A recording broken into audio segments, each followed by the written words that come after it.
Let's get it. Okay.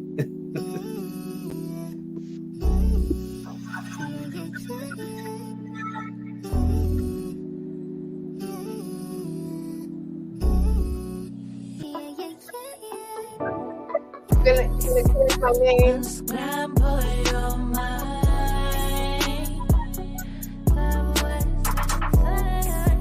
Unscramble your mind.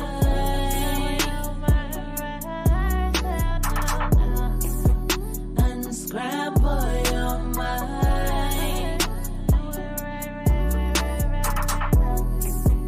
Unscramble your mind. Stop wasting time. Unscramble your mind. Stop wasting time. Unscramble your mind. Stop wasting time. Unscramble your mind. Unscramble minds.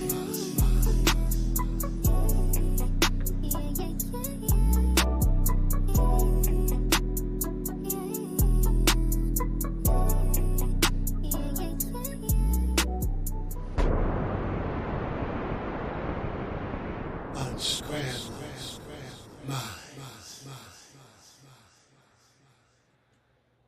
Good evening, everybody, and welcome to Unscramble Minds. We are in the house tonight, but I want to first take a moment to give my condolences to the great Louis Gossett. We lost him.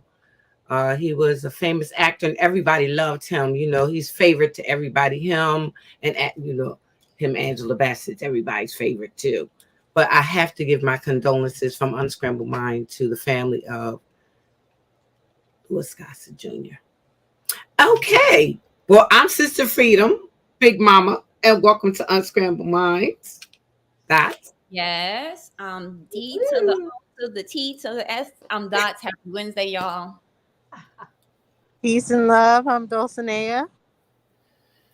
It is Wednesday. Peace, everybody. Thank y'all for coming and tuning in and just sit back and enjoy this ride. I'm Nisha. This is going to be an exciting show tonight. And the main exciting thing about this show is it's real. It's a real. Okay. And you're going to have to accept what the answers are to any of the questions concerning relationships. We have the master of relationships here tonight. Can you introduce yourself, please? And tell us a little bit about yourself. Well, hello, everyone. It is so wonderful to be here with you all. I had a friend of mine, Sina Moon, who introduced me to Sister Freedom, and when I was on the Sonetter show. So it's so good to be here with you all. Tonight it is all about juicy love relationships and juicy marriage.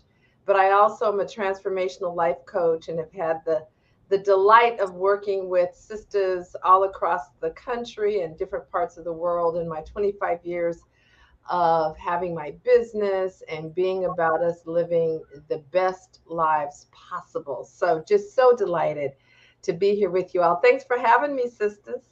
You're welcome. We are just happy that you came because we're always talking about relationships, but now we have an expert on here to give us some pertinent information where we can try to get these relationships back together so we can get some of our families together.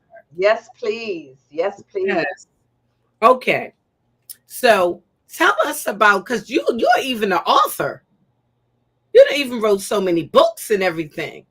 So you want to tell us a little bit about your books and where we can probably locate the books? Let me get my other two books. Hold one sec. Okay. All right. Okay. So, yes, I am really honored and delighted to be a nationally published author. And so my first book is Sacred Pampering Principles. I consider these almost like a trilogy. It's a book on self-care and inner renewal for Black women. Book number 2, All the Joy You Can Stand. And book number 3, which is the most recent, and the topic for tonight is The Love Lies, that just came out in the paperback version after only being in hardback since it originally was published. So yes, so whether it's about sacred self-care, which is different from self-care, whether it's about how to reconnect to our joy and activate our power more fully, or whether it's exposing the love lies and understanding how to really have attract and sustain juicy love relationships, I'm all about it. Yes, those are very. I'm going to get all of your books Oh, thank because you. it's very needed. You know what I mean? Because there's always so many questions and the answers are right there. You know what I mean? So might as well get the books and go on and put your head in and start learning. Okay, so let me start with my first question.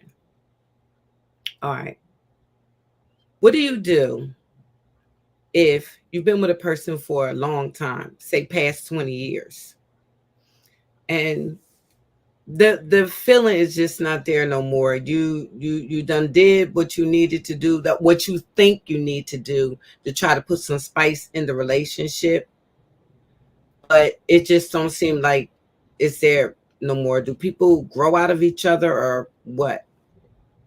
Well, I'm going to speak directly from my own life because I've been married 30 years. So this is not theory or concept.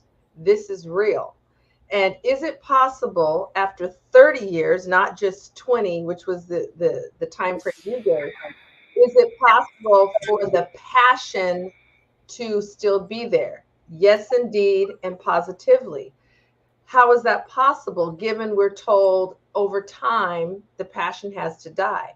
It might change some, but that doesn't mean the flame is not still there. So for one of the things I teach women about is sacred self-care. And that's about keeping your spirit full, learning how to manage your energy and saving some juice for your love relationship. And oftentimes we give so much to our jobs or our business or way too much to our children, and we do not have special reserves for our love relationship or our marriage. So that's the first thing that I did and I teach women to do. Secondly, is we often stop dating over time, especially with men. I have a love relationships course called Mentality, men only, brothers only. And one of the male love lies, because in my latest book, I talk about the female love lies, falsehoods, flawed, inaccurate, faulty teachings we've been receiving from a very young age. But one of the male love lies, for example, is that you date her to have her become your wife. But there's no programming to say you continue to date her. So when I talk to men, I say, now that she's your wife, the one woman on planet Earth that you have chosen as your partner, your dating her needs to elevate to a higher level. Well, that blows their circuits because dating was always treated as a means to an end. And so there's also some thinking that has to be readjusted and rearranged. And I also have, especially married women, I have a course called Preparation for Partnership that is for single women. But then a few years ago, married women said, can we start participating? We may be married, but we may not be partnered and in partnership with our husbands. And a lot of times the passion had gotten dull.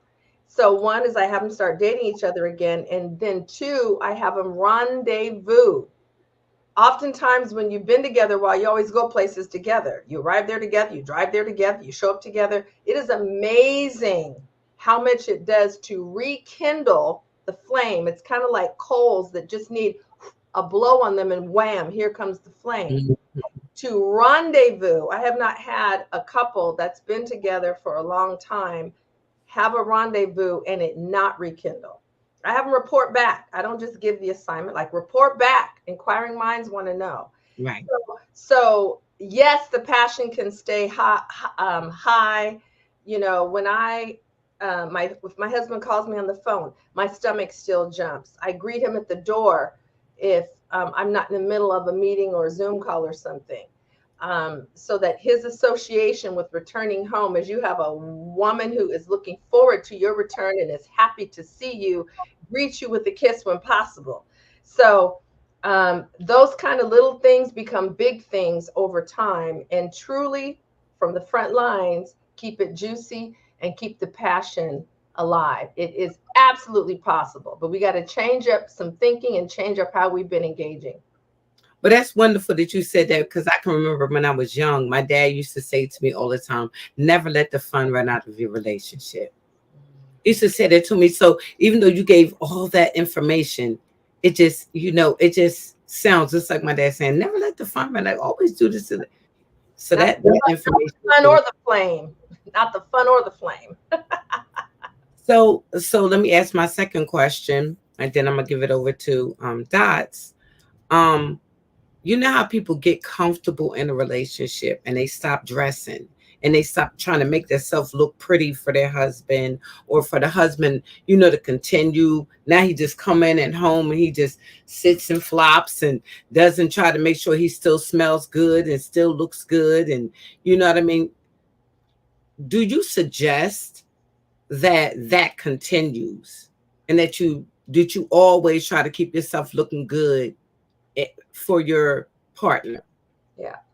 Well, see, here's the lie that's revealed in that typical pattern, right? What you just described is so common. Not only is the husband flopping around, but the woman might let herself go, right? That age-old story. So what the thought is that's false behind that is that, once I get married, then I can get lazy. Once I get married, I can let myself go downgrade. How about if the thought that now starts to be the new norm is that I am now in covenant partnership with someone. I am elevating how I look. I am elevating my dating of my partner. We go the opposite direction because that's part of the love lies that we are conditioned into. And especially if you keep dating, and I don't mean go to the, flop out on the couch and watch movies, because you can be looking raggedy and do that. It's about stepping up your appearance because you're going to be out with your beloved. So that means that I'm going to upgrade my presentation. He's going to upgrade his presentation for each other. That's why continuing to date is so important. So you don't get too familiar, too lazy, or start to flop around, right?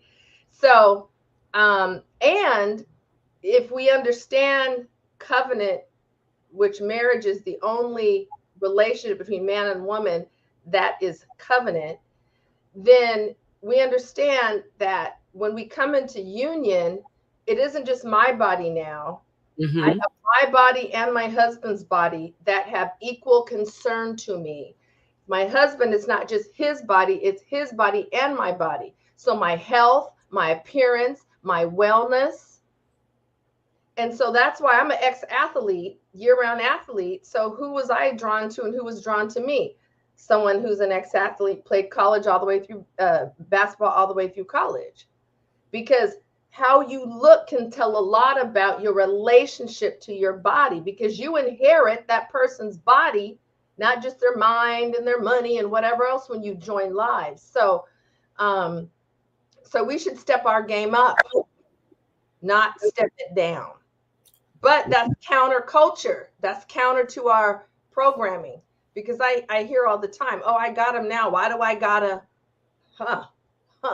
Right. So we need a reset in our minds because of bad programming.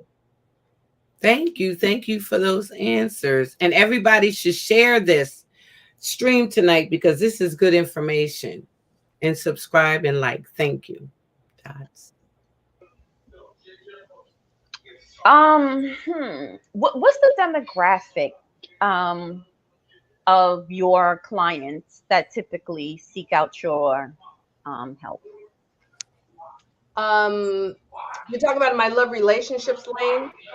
The demographic, like in terms of like the age, race, is it a mixed bag? Do you see more like older couples who are married? Is most of your clientele young, maybe millennials that are just married? Are they, like, what is the base of your clientele, the bulk of your clientele? Yeah, for my love relationships work, my because I have courses and I also do coaching. And so for those that are in my Love Academy programs, the ages range from 27 up to about 65, with the core being right around 41 to probably 56 as the core. Mhm. African American, absolutely. Single, married, and divorced, and a few widowed. The oldest students in my Love Academy were 72 and 68. Um, I'm hearing some background. That's not mine, is it? Um, the oldest students from the Love Academy course were 72 and 68 when they took the course. So um, definitely vision-led, growth-oriented, very culturally conscious, savvy African-American women in professional managerial positions, owning their own businesses, or leaders of their own tribes. I have a lot of leaders that I attract to my work. So does that give you a little bit more insight? Yeah, and I was asking because I wanted to I guess see if most of the clientele that you tend to attract, are they in relationships, and with the age group of that, or are they seeking more self-help, because I often think, like, I think about my girlfriends, like even my sister, and I'm thinking about their, you know when we get together, their stories about dating and sort of what's going on. And it's hard out there. I'm trying to figure out what's going on with these brothers, right? I mean, because here you have this generation of beautiful women, young women, like you just said, dynamic, intelligent, smart, all the things that you would think. And in their work life, they're not necessarily surrounded by too much, I guess, diversity, if you will. They're not necessarily surrounded by who they're looking for if they're being intentional. Okay. And it's a little bit difficult. So they go to the online dating, you know what I mean? And that comes with a bag of tricks. So I was just wondering, like, what are some of the commonalities that you have picked up on, especially from women's point of view, that they come to you with in terms of seeking a mate, or, attracting a life partner, Yeah. be it man or woman? I mean, I don't know, 2024. Yeah. I deal Go with the both ways. heterosexual axis, man, woman, because that's my experience. Okay. Okay. And yeah, so some of the commonalities are frustrations at levels I've never seen before. I've been doing this work for 25 years and started offering the Love Academy in 2009. And then my Love Lies book came out in hardback 10 years ago and paperback 6 months ago. And the pandemic was a time of revelation and exposure about the real state of our love relationships, or lack thereof, and of our marriages. And we already had the highest divorce rate in the world in these United States out of 196 countries on the face of the earth. And the pandemic saw a 34% spike above already the highest divorce rate in the world. So some of the commonalities right now is an all-time high of frustration for women, brothers, and sisters. It isn't exclusive to women. Whatever our level of frustration and confusion is, like what's going on with the brothers, that's their exact language. Their level of frustration is no less, and they're like, what's going on with the sisters? But what's so powerful is that if we understand how the Creator set up love relationships, and especially covenant marriage, to work, we know that domain, that space, the woman has tremendous amounts of power. So when we shift, they will shift, because men respond to us. So that's why I put even extra emphasis on my work with Black women, because we hold the key. So so that's a common denominator right now, Dots, as well as the confusion, because we have gone out into the world And in businesses or in companies, we have accumulated some worldly achievements. And based on the Western American value system, we're like, hey, I am highly desirable because of I got this education, I have my own house, I have my own car, I have this kind of job, I'm earning whatever, whatever. But here's the truth. What has appeal to a heterosexual Black man's man is different than what we think. So we bring these achievements and accomplishments and things that we're proud of, which are great things, but they don't have as high attraction and appeal power to a man in the love relationship space as we think. So then we also are unaware of, well, what does have attraction and appeal power? And that's where the IQ's low.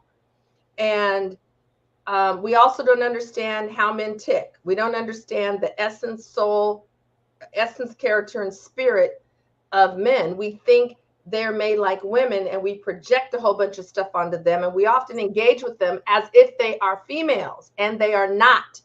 And so we often are confounded and frustrated. And so, so the frustration is what is the common denominator without exception. Married folks are frustrated. Single folks are frustrated. It's because the love lies is the second word in my book title, these false, faulty teachings, information, what's been, shown to us, told to us, sold to us, has been based in some effed up information, and that includes in church as well. So Christian marriages have the same 51% divorce rate, not one percentage better. And so first I get to expose the lies so we can see what pollution we have been ingesting and what has been informing how we've been engaging and relating. That has been failing epically for more of us than it's been working for. And then I have to engage women in the healing work, because pollution does not clean itself up. You got to clean it up. You got to clean it out. You got to move it out. You leave garbage, it will rot and attract maggots. And so then we have healing work to do, which we are tending not to know how to do and tending not to do. And so it's kind of a reset and a reboot era right now, a restoration, a renaissance, and a reconciliation of our hearts back to our brothers, and our relationship back to ourselves, and our relationship to the Most High. We got to do a major reset because we're out of order in so many ways. Okay. Thank you. Dulcie? All right, so I had a question. I know you're saying the Creator, the Most High. When you're teaching about relationships, are you coming from like a Christian or biblical background? And when you're talking about the role of men and women, are you speaking as such as like the role of Adam and Eve? Well, I don't use the term roles, and I do use Holy Bible as a wisdom text, absolutely, as a basis. And I will say Holy Bible because oftentimes in the Christian denomination, as in many denominations, we're going by what came across the pulpit from the pastor, and we didn't do our own research and study and deeper understanding and seeking. So the basis for covenant marriage, I absolutely use Holy Scripture. And it isn't just men and women, because what the Bible speaks on as a wisdom text is covenant marriage. It doesn't speak on dating. That is a modern phenomenon. But I also have Debrina's approach to that as well. That's a departure from how we've been doing it. But I don't use the term roles when I talk about marriage because it's not in the divine design.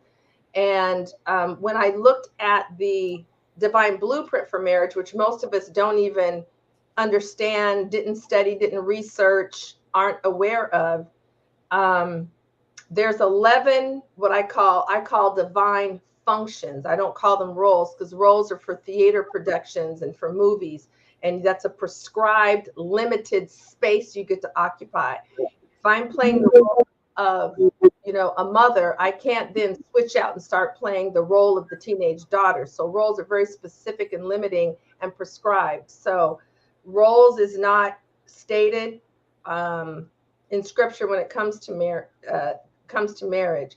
So a term that I use to help people understand a little bit better is either divine functions or divine assignments.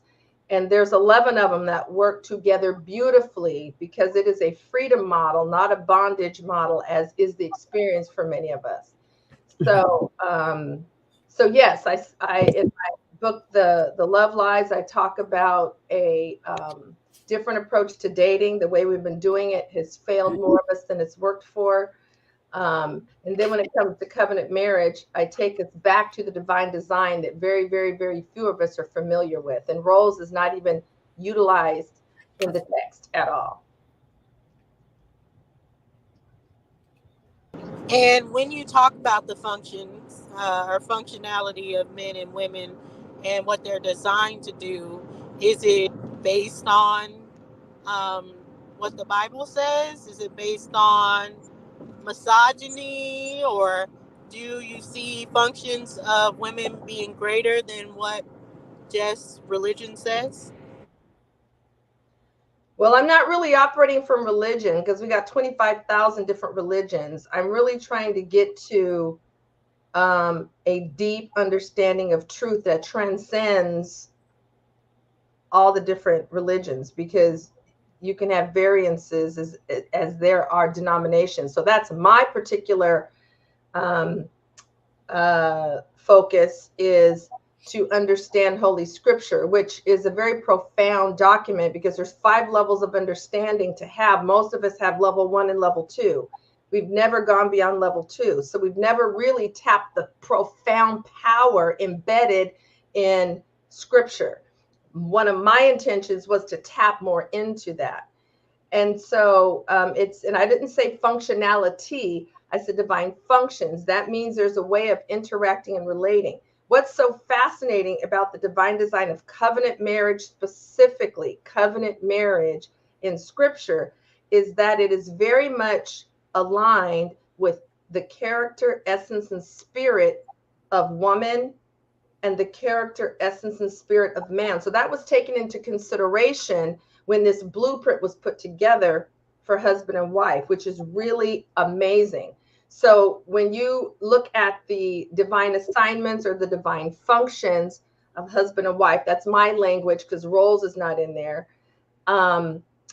There are 3 for wife and there are 8 for husband. And so when I am in a room with married couples, the men will say, well, Debrena, how come we have 8? And I said, first of all, I'm not the author of the blueprint. I'm relaying to you what is explained and laid out. I said, but what you need to understand is it is a beautiful balance of power in the divine design of marriage. So don't look at it in terms of the quantity 8 to 3, because I could have 3 pounds of butter and 8 marbles. So don't just be on quantities. You have to understand there's a balance. The 3 pounds of butter is going to weigh a lot more than 8 marbles. So it's about the balance of power. Secondly, is one of the things that I teach, because I got to take women back to, if they're coming out of this false understanding, I got to take them back to their divine identity. And oftentimes in church, it's been teed up that woman, directly or indirectly, it could be suggested that woman is subordinate or inferior. And the basis for that has tended to be in teachings from across the pulpit, is that Adam, man, was created first and then woman second. Ordinarily, when you think first and second, second is inferior. First is superior. So I have to reframe the minds of women to understand that's what's laid out in Scripture. Now, we're not talking pulpit, going direct to the word. There is a specific sequence of creation in the earth. And when you understand that we're talking about a creation sequence, you understand, just like iPhone 12 is more advanced than iPhone 6. When you're talking about a creation sequence, it's the final creation that's the apex. Well, guess who's the apex? Woman in the earth. And so we haven't had it usually teed up that way. It's been treated as subordinate. I'm like, no. Woman came from a different creation cycle than man. We're the final, the apex, and the culmination. And there is a feature built into the model of woman that's not built into the model of man. It's called the womb, which is the space, and the uterus, which is the organ. Men do not have a uterus. The portal to life was put into the body of woman. And so that is a unscrambling for most women, because they have never had a powerful understanding of woman as the apex of all earthly creation. It's always she was second, created from man, therefore. I'm like, oh, no, my darling. You must understand who you are in the earth. And so coming back into an understanding of who we are is a starting place. So that's a place of power and great influence.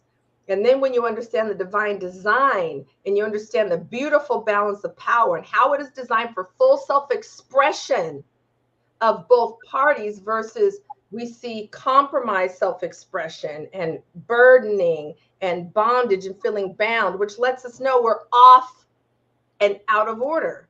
So yes, I use the divine blueprint is what I call it. And it works. And it works beautifully. It's a win-win. Men love it. Women love it. It's very freeing. And it is not all this craziness that we get from the Western American culture, and not all the craziness we also get from the pulpit, which is often not in line with scripture. And because most people haven't done their own deep study, it stays as false information that we live and operate from.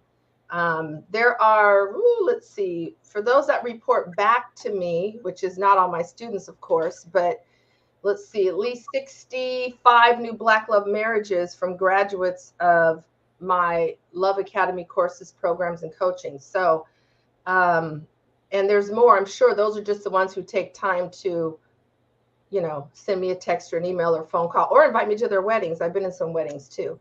So, So it works, and it works powerfully when we understand that divine design. It's a genius model. Okay, Thank Nene. Nene, your question, sweet. So you deal with a lot of married couples. So when As well. do you say, okay, y'all don't need to be together? When do you tell them that it's time to go, that it's time to separate, or do you?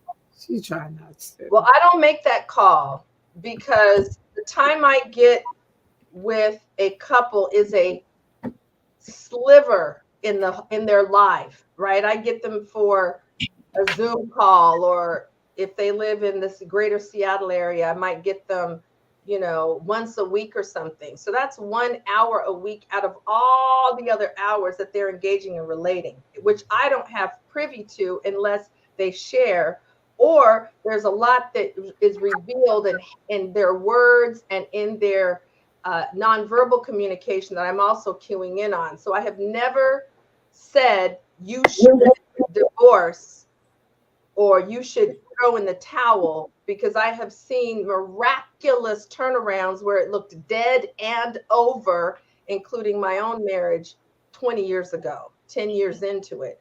And so I am a human being like they are, so I don't have the power to speak on your marriage.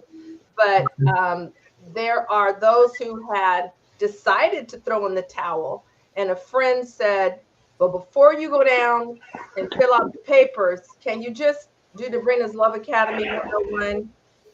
And I would have women at the beginning of the call say, hey, I'm just letting you know, I've already decided I'm ending this thing. And my friend said she wanted me to come on and hear what you had to say, so I'm just doing it from a friend. I'm like, my courses are not signed up to be not designed to be a 911 call when people are ready to call it quits. It's really to get detoxed before you even get married of all these funky, false teachings and inaccuracies and lies. But every single woman that came to Love Academy in that condition, and there have been many since 2009, those women, because I checked back with them before we get off the phone, or if it was when it was still live 3D in person before the pandemic, I would check with them at the end. Every single one said, wow, I am reconsidering this whole thing. I had blind spots that I didn't even know I had. And there have even been women after Love Academy 101 who said, I need to go home and apologize to my husband about some things. That's their own volition. I didn't say you need to go home and apologize. And so I've seen amazing, miraculous turnarounds when it looked like it was over.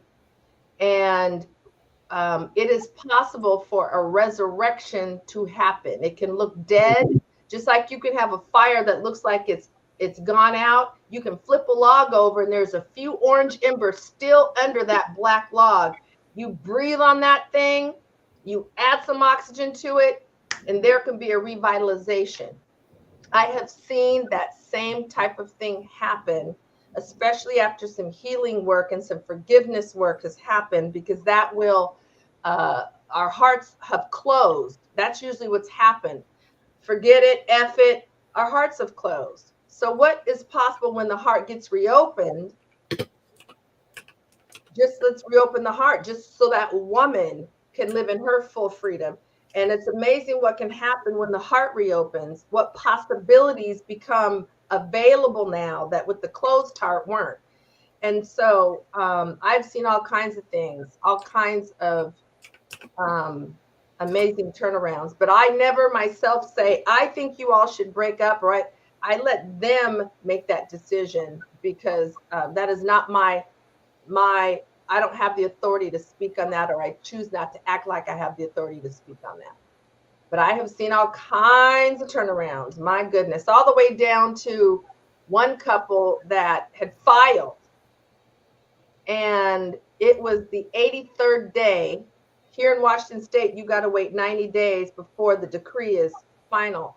Day 83, with only 7 days to go before the divorce was final, they finally started doing their healing work. They waited and kept trying to act like they were doing it. They weren't. I could tell. Day 83, they pulled the divorce decree from the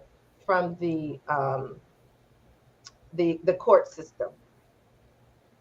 Now, my faith was getting shaky on that one. It was like they filed and there's only 7 days left to go. But I said, I'm keeping the faith. I've seen what can happen, especially when you bring God into it, which is bigger than you or me, and made both of you. And so the miracles continue. So do you ever counsel atheists?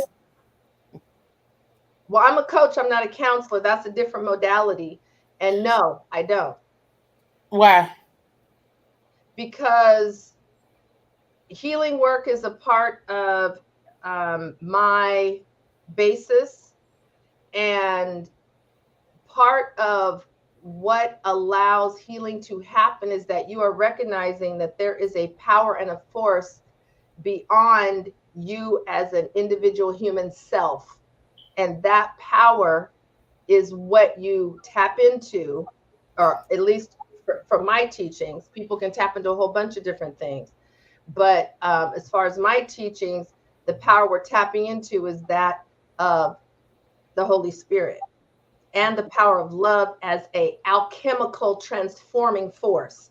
So, so for me, I would not counsel, or I wouldn't coach with atheists, because then we're not talking the same language. I'm talking about something beyond you that created you. You didn't make yourself, while they may not recognize that. So that would create, we would be missing each other in our communication. Mm-hmm. So women that sign up for my courses, men that sign up for my courses, people that have me come and speak, they know Debrina's coming from a spiritual foundation. Know that. And if you aren't open for that, don't get her as your speaker. Don't sign up for her courses. So that just wouldn't be a fit as far as a potential coaching client. But that's why I have a preliminary conversation with people. If it's a couple, both of them, or it can be one of them. Either one can create a shift in the marriage. But during that exploratory, if they say they're an atheist or whatever it may be, we have to be aligned or it's not a fit for them to be a client. So I've never had an atheist in any of my courses that I'm aware of. And I haven't had atheists as coaching clients. Thank you. Well,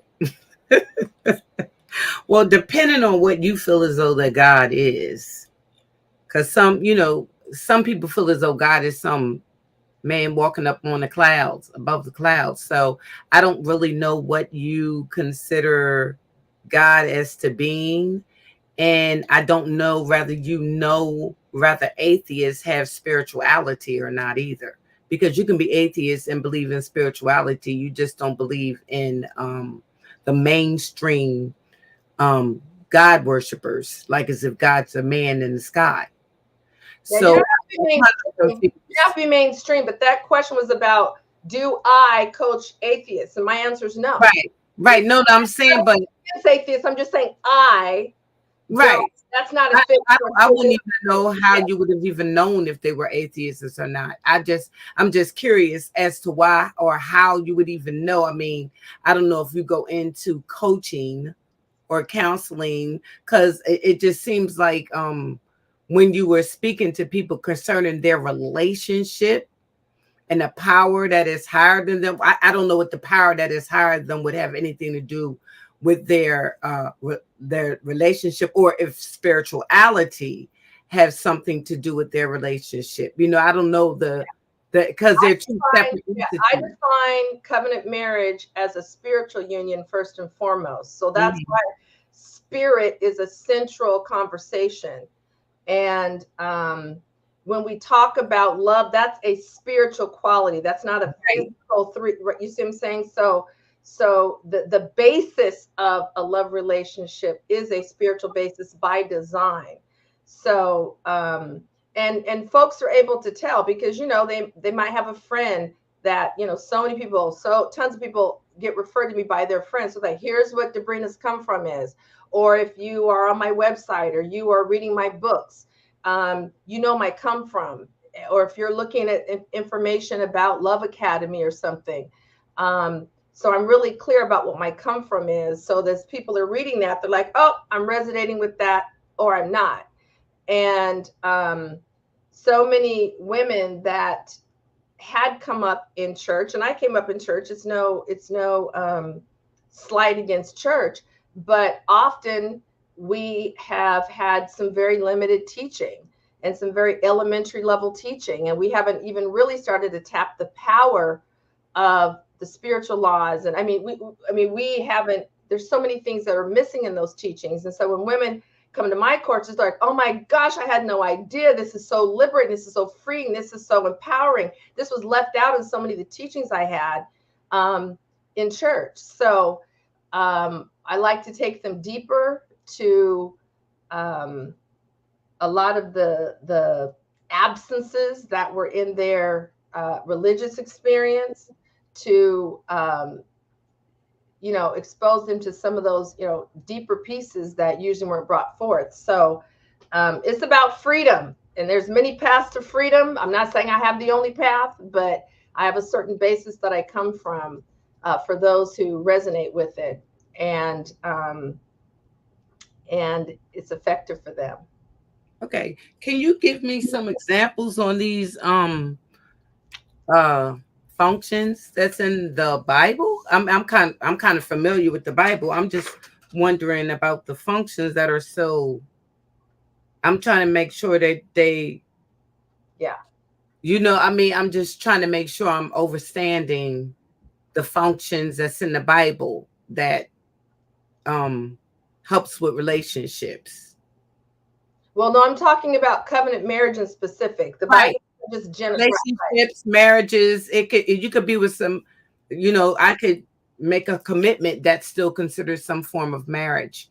You know what I mean? Not always standing in front of a pastor or a judge is a marriage, So that's what I'm saying. If you're coming from a spiritual aspect of relationships, I'm just wondering if you could kind of give us some of the functions that we should be doing that's from the Bible.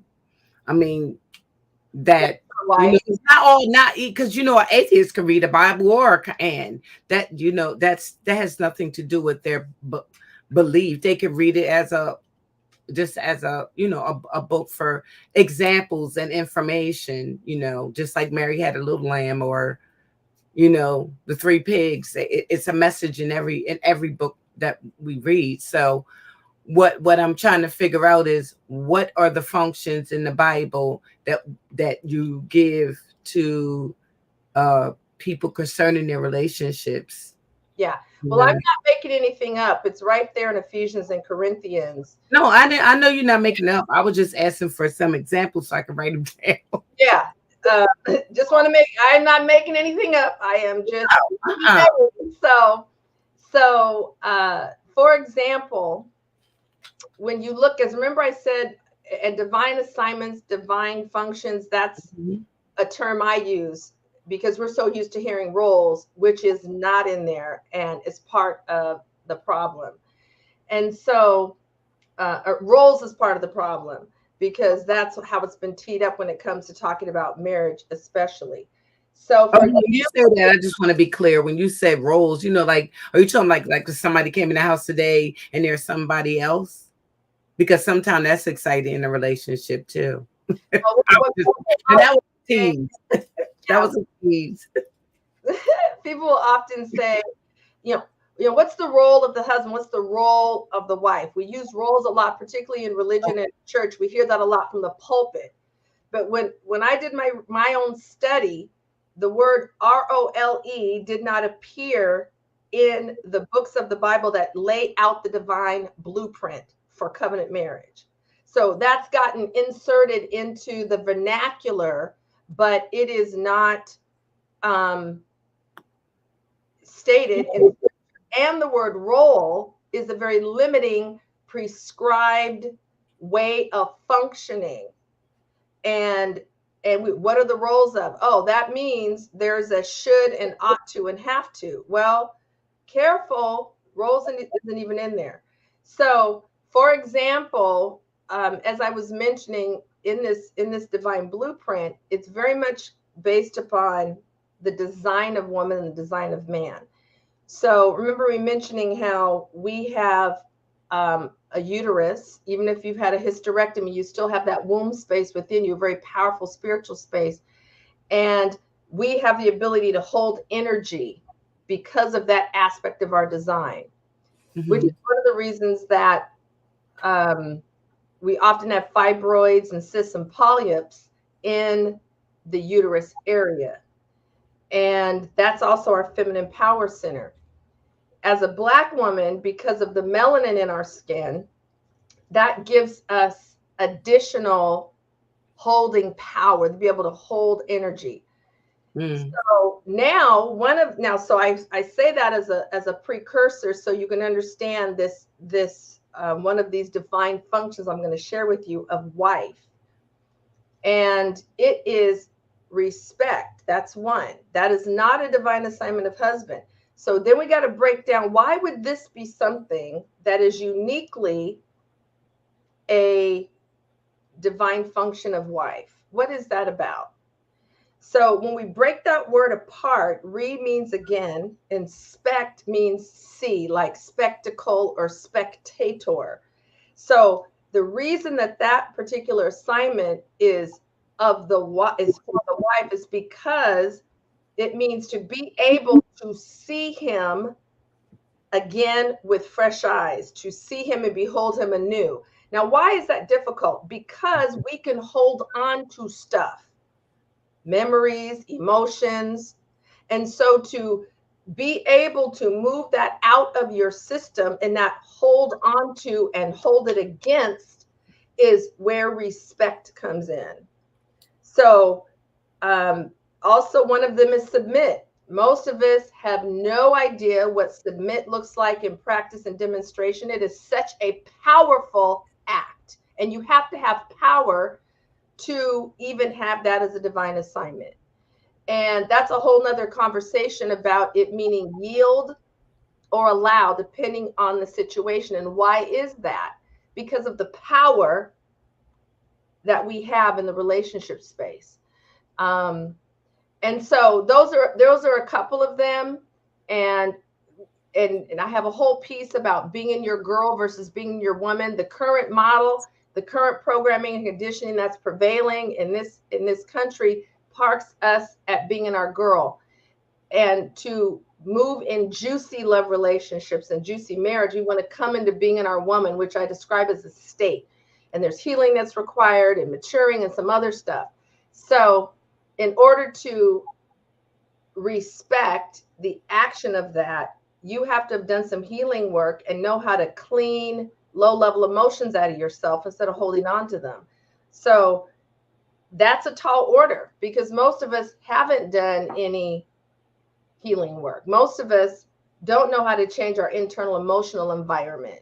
So that takes some maturity, spiritual maturity, to be able to do that. But that is a muscle that is really critical to have if you desire to be a wife, I think, because respect means you get to see him again with new eyes. We're also told don't go to bed angry. Why is that? Don't hang on to those low-level emotions. Don't let a new day come and you're still operating in old low-level emotions. So anyway, those are a couple of them. Sister Freedom, you asked. And I have, whole piece. Yeah, I just wanted to see, I thought you were going to tell me something that an atheist couldn't know, or that you was going to tell me something that came directly from the Bible, because, these things I think could be for anybody, no matter who they are. Well, they might apply, but in terms of the blueprint I'm talking about, there are 11 very specific. That's what I was asking about. The scripture talks about the context and the content. So think of it like the salad bowl and also the salad that's in the bowl. So for example, I had one of my mentees, one of my new mentees, she said, well, Debrina, the Bible says we are to submit ye to one another. I said, that's the context. Yes, if you are desiring to be in covenant marriage, then you got to get your ego in check. And we got to learn how to submit to each other, because now you have the concern and care of another person, not just yourself, who's been your central focus of your care and concern. Or maybe if you had a child already. So now it's a different level of thinking to have another whole human as a central, has central care and concern the way you have for yourself. So yes, submit ye to one another is the context, but there's very specific divine assignments for husband and wife that are the content. So most of us haven't had that distinguished. It's just all been jumbled and thrown in together. And I'm like, hold up. So what it supports is order. What it supports is passion. What it supports is not allowing things to come between you, sickness, in-laws, even children, and it's a very freedom-oriented model. That's what we haven't experienced because we haven't been really understanding it to walk it out. And so that's what I'm for women that desire to be married. I'm not just using any old model. I'm saying the one I'm using is this particular divine design, which works beautifully when you understand it. And right. It's not for the suppression of your beautiful, powerful feminine spirit. It is for the expression of it. And so, but that's not most of our experience. So that's why a reset and a reboot, which also includes the healing work that unfortunately has not been done by enough of us. Personal development and healing work are not synonyms. Awareness and journaling work are not synonyms. So it's time for that healing work. That's also the season that we're in, and everybody is charged with doing their healing work. So Thank you so much for that question. I got one more, but I'm gonna wait till my turn come back around. Dots. Yeah, I was gonna ask about that self healing part, because as I'm hearing you talk, and I think about even like my experience and what my grandmother used to always tell her granddaughters or what have you. I think like we're socialized and conditioned to believe, that when you find your happily ever after, whatever, you're 50%, he's 50%, you come together, and voila, you're 100%. And I don't know. I don't agree with that. I'm curious about your thoughts about that statement in a minute. But because I feel like, we were all born whole. We were all born 100%, right? Um, and oftentimes when you find somebody, sometimes you can lose yourself in that relationship for whatever the reason is, right? Maybe you're feeling like you're not enough, or maybe you're just because of life and practicalities. Okay. Like we don't have the same family structure and the family dynamic that we used to have. Like when I used to, my mom never worried about a babysitter. My aunties never had to worry about who's going to watch their, we all went to my nana's house, right? And we were going to get fed. Where those things don't exist anymore. But still, it's that conditioning of thinking that, whatever your deficits are as a woman, you're going to find those positives in somebody else. And I think that is such a dangerous teaching, in my opinion, because you're whole, and it's important to continue doing the work to remain whole. And that changes throughout your journey as you get older, as you have more experiences, you acquire more wisdom, those types of things. But never should you be expecting completion outside of your vessel. What do you think about that? right. Well, I never was into the 50-50 thing, because it takes 100% plus 100%. And interestingly enough, my second love lie, the falsehood is a man completes me. So that's an actual female love lie. So I'm concurring with what you're saying, that a man completes me. And we will tend to treat men like spackle. You fill my holes. And that is warped and twisted. And what will happen is even this conversation about needs, which is very much a part of the Western American culture, getting your needs met. I'm again going by a divine blueprint that I'm using that's laid out in Holy Scripture. No conversation about needs. Needs means there's a deficiency. So even our language and our thinking is like, that man will be the compensation for my holes. That man will be the compensation for where my self-love may be low or lacking, because there's levels of self-love. And that's part of the faulty programming that sets us up to look for our completion.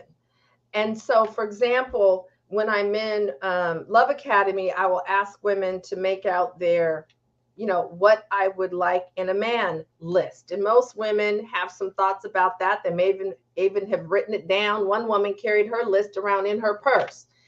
And a lot of times, what we find on those lists, because I have hundreds and hundreds and hundreds and hundreds and hundreds and hundreds of Black women that have done my Love Academy. So across the country, so not just West Coast, not just East Coast, not just Midwest. So I have this sampling to see what the trends are.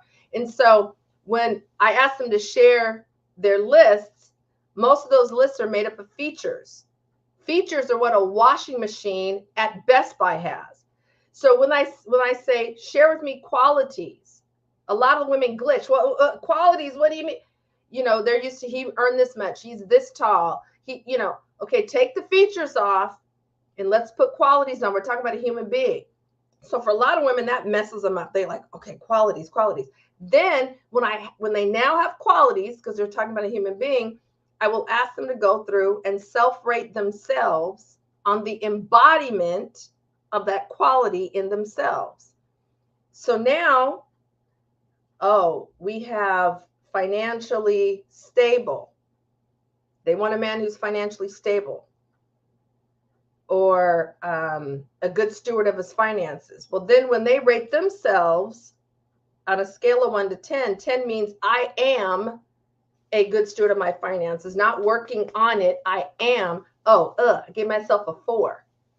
You don't want him to be at a 4. You want him to be at a 10. That's why you wrote it down.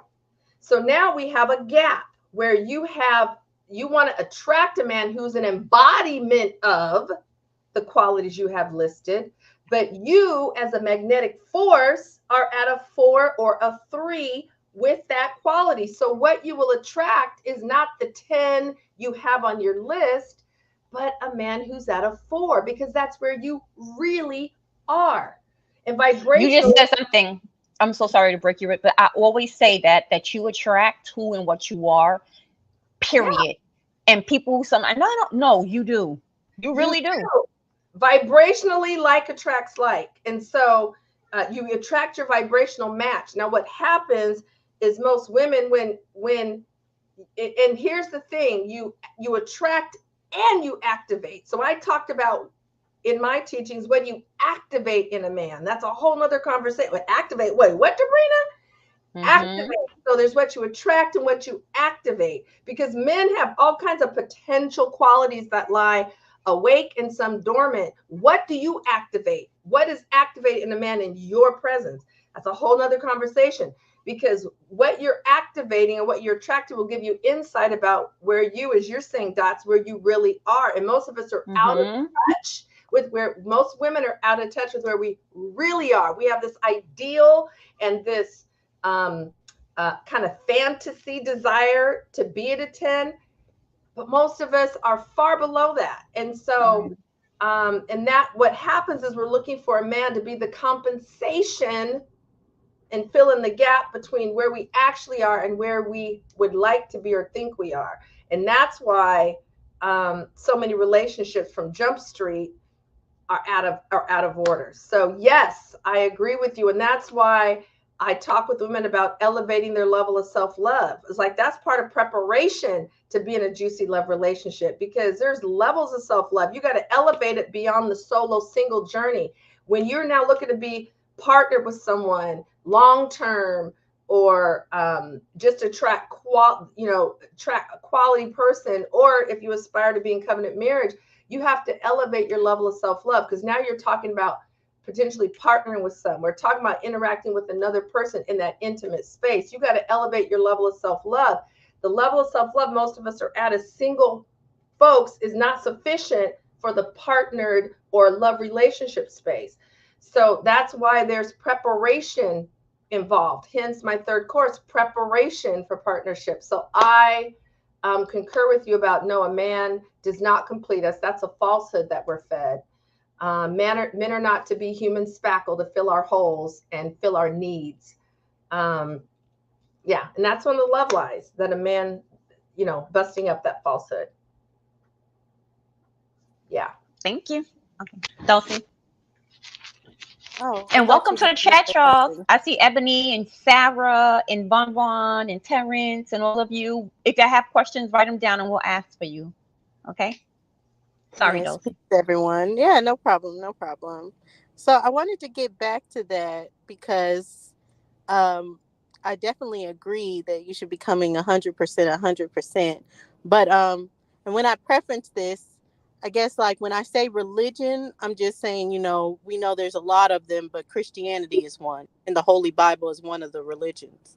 So when we're talking about Adam and saying that Eve is just a rib from Adam that came out, it's kind of stating that the completion is a woman to a man. So how do you really get people to understand it's not just like the help meet functionality of it, and the functions mean more than that? You're coming 100%, and not just a woman is made to complete a man.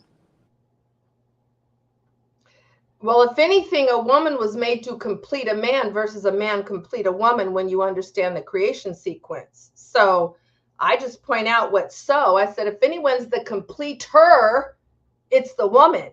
Take a look. And they're like, oh, you're right, Debrena. I said, but what have you been fed? That a man completes you. That's a love lie. That's a lie. It's a falsehood. Woman was created as a gift. And you know, a lot of times people have, you know, there's a lot of versions of scripture. There's in New International, there's American Standard there. So there's all these versions of scripture. But I try to, you know, and it's been translated, you know, from Aramaic to Greek to English, but I try to get as close to the Greek version as possible. I don't know how to speak Aramaic to get back to the original versions, but it says help meet. It doesn't say helper. Then when you look up the origin of the word help meet, it means comparable.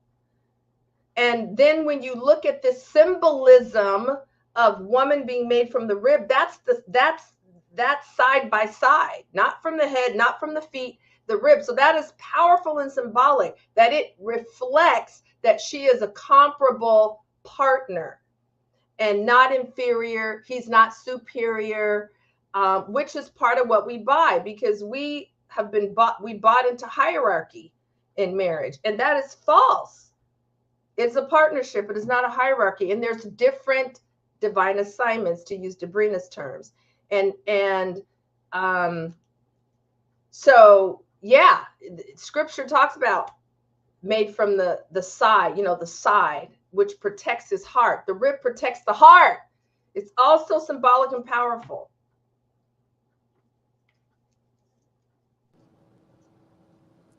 Thank you. You can go ahead, Nisha.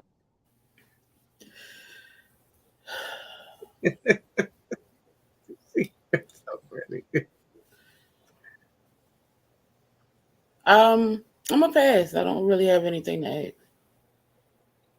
It was so powerful with that. You came with that, Debrina. I'm not talking about religion, by the way. No.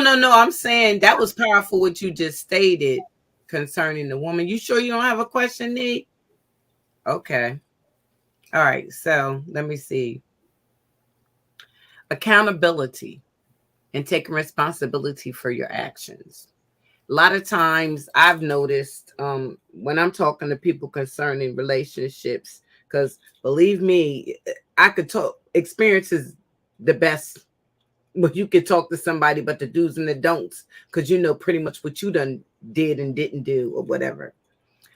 So a lot of times I see in relationships, people don't like to take responsibility for their actions. They always wonder, well, I did this because he did that, or I did this because she did that, never looking at the responsibility of their actions and how they could have avoided a situation. They didn't have to lash out. They didn't have to do this. They could have just sat down with the person and said, well, let me see what part I played in this.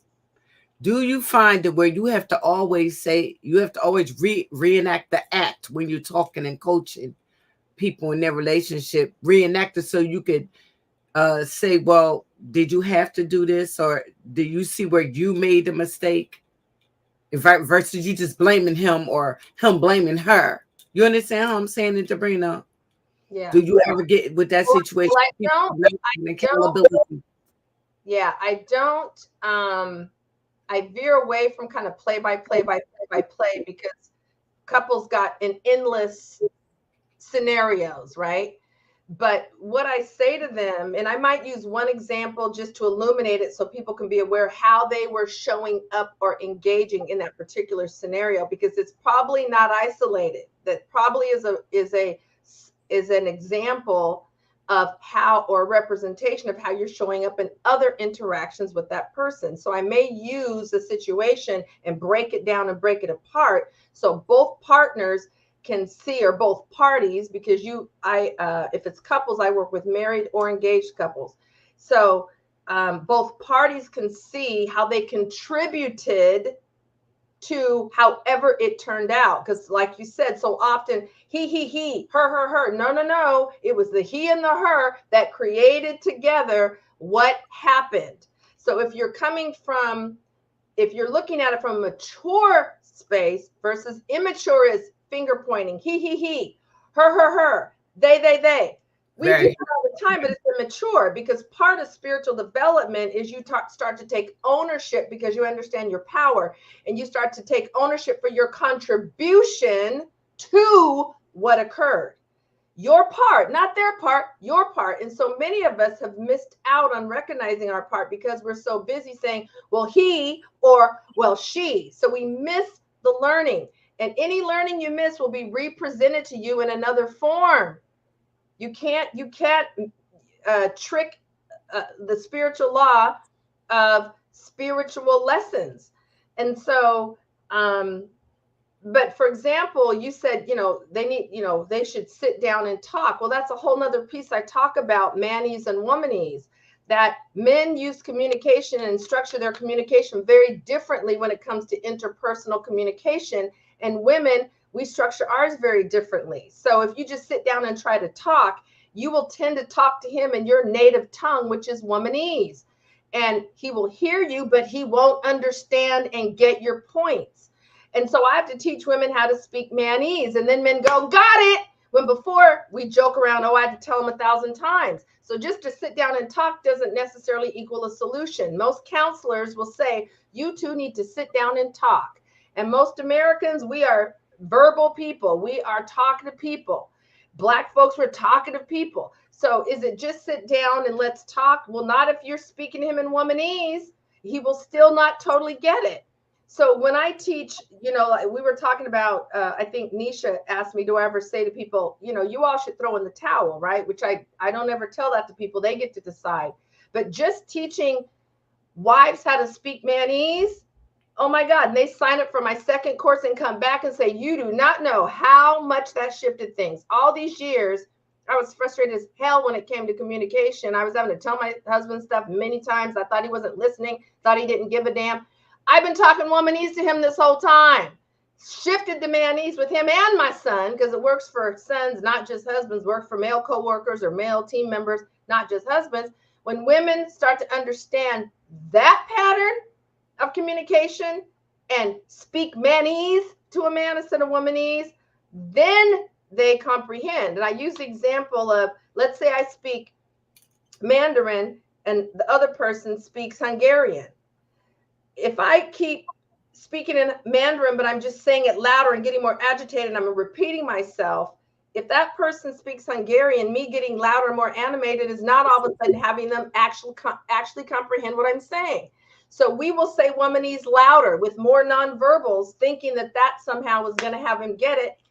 When you understand how to speak manese, which is has some very specific characteristics, then that alone makes a huge difference in a relationship. So, but yes, being accountable is a sign of spiritual maturity. And unfortunately, because, I will have in my Love Academy courses, women that are single because they were married and now they're divorced. And so I will ask divorced women, so what happened that the relationship didn't work out? Because when you got married, you didn't plan to ever get a divorce. It wasn't part of the vision. And I asked them, what happened? And then what healing work have you done? And when they say what happened, it's always he, never, I realized that never have I had a woman start with that. And then when I say, tell me about the intentional healing work you've done behind a divorce, that's a major life event, right? Lives entangled, spirits entangled, maybe had kids together, finances, joy. Whoa. And, that was 3 years ago, girl. I let that go.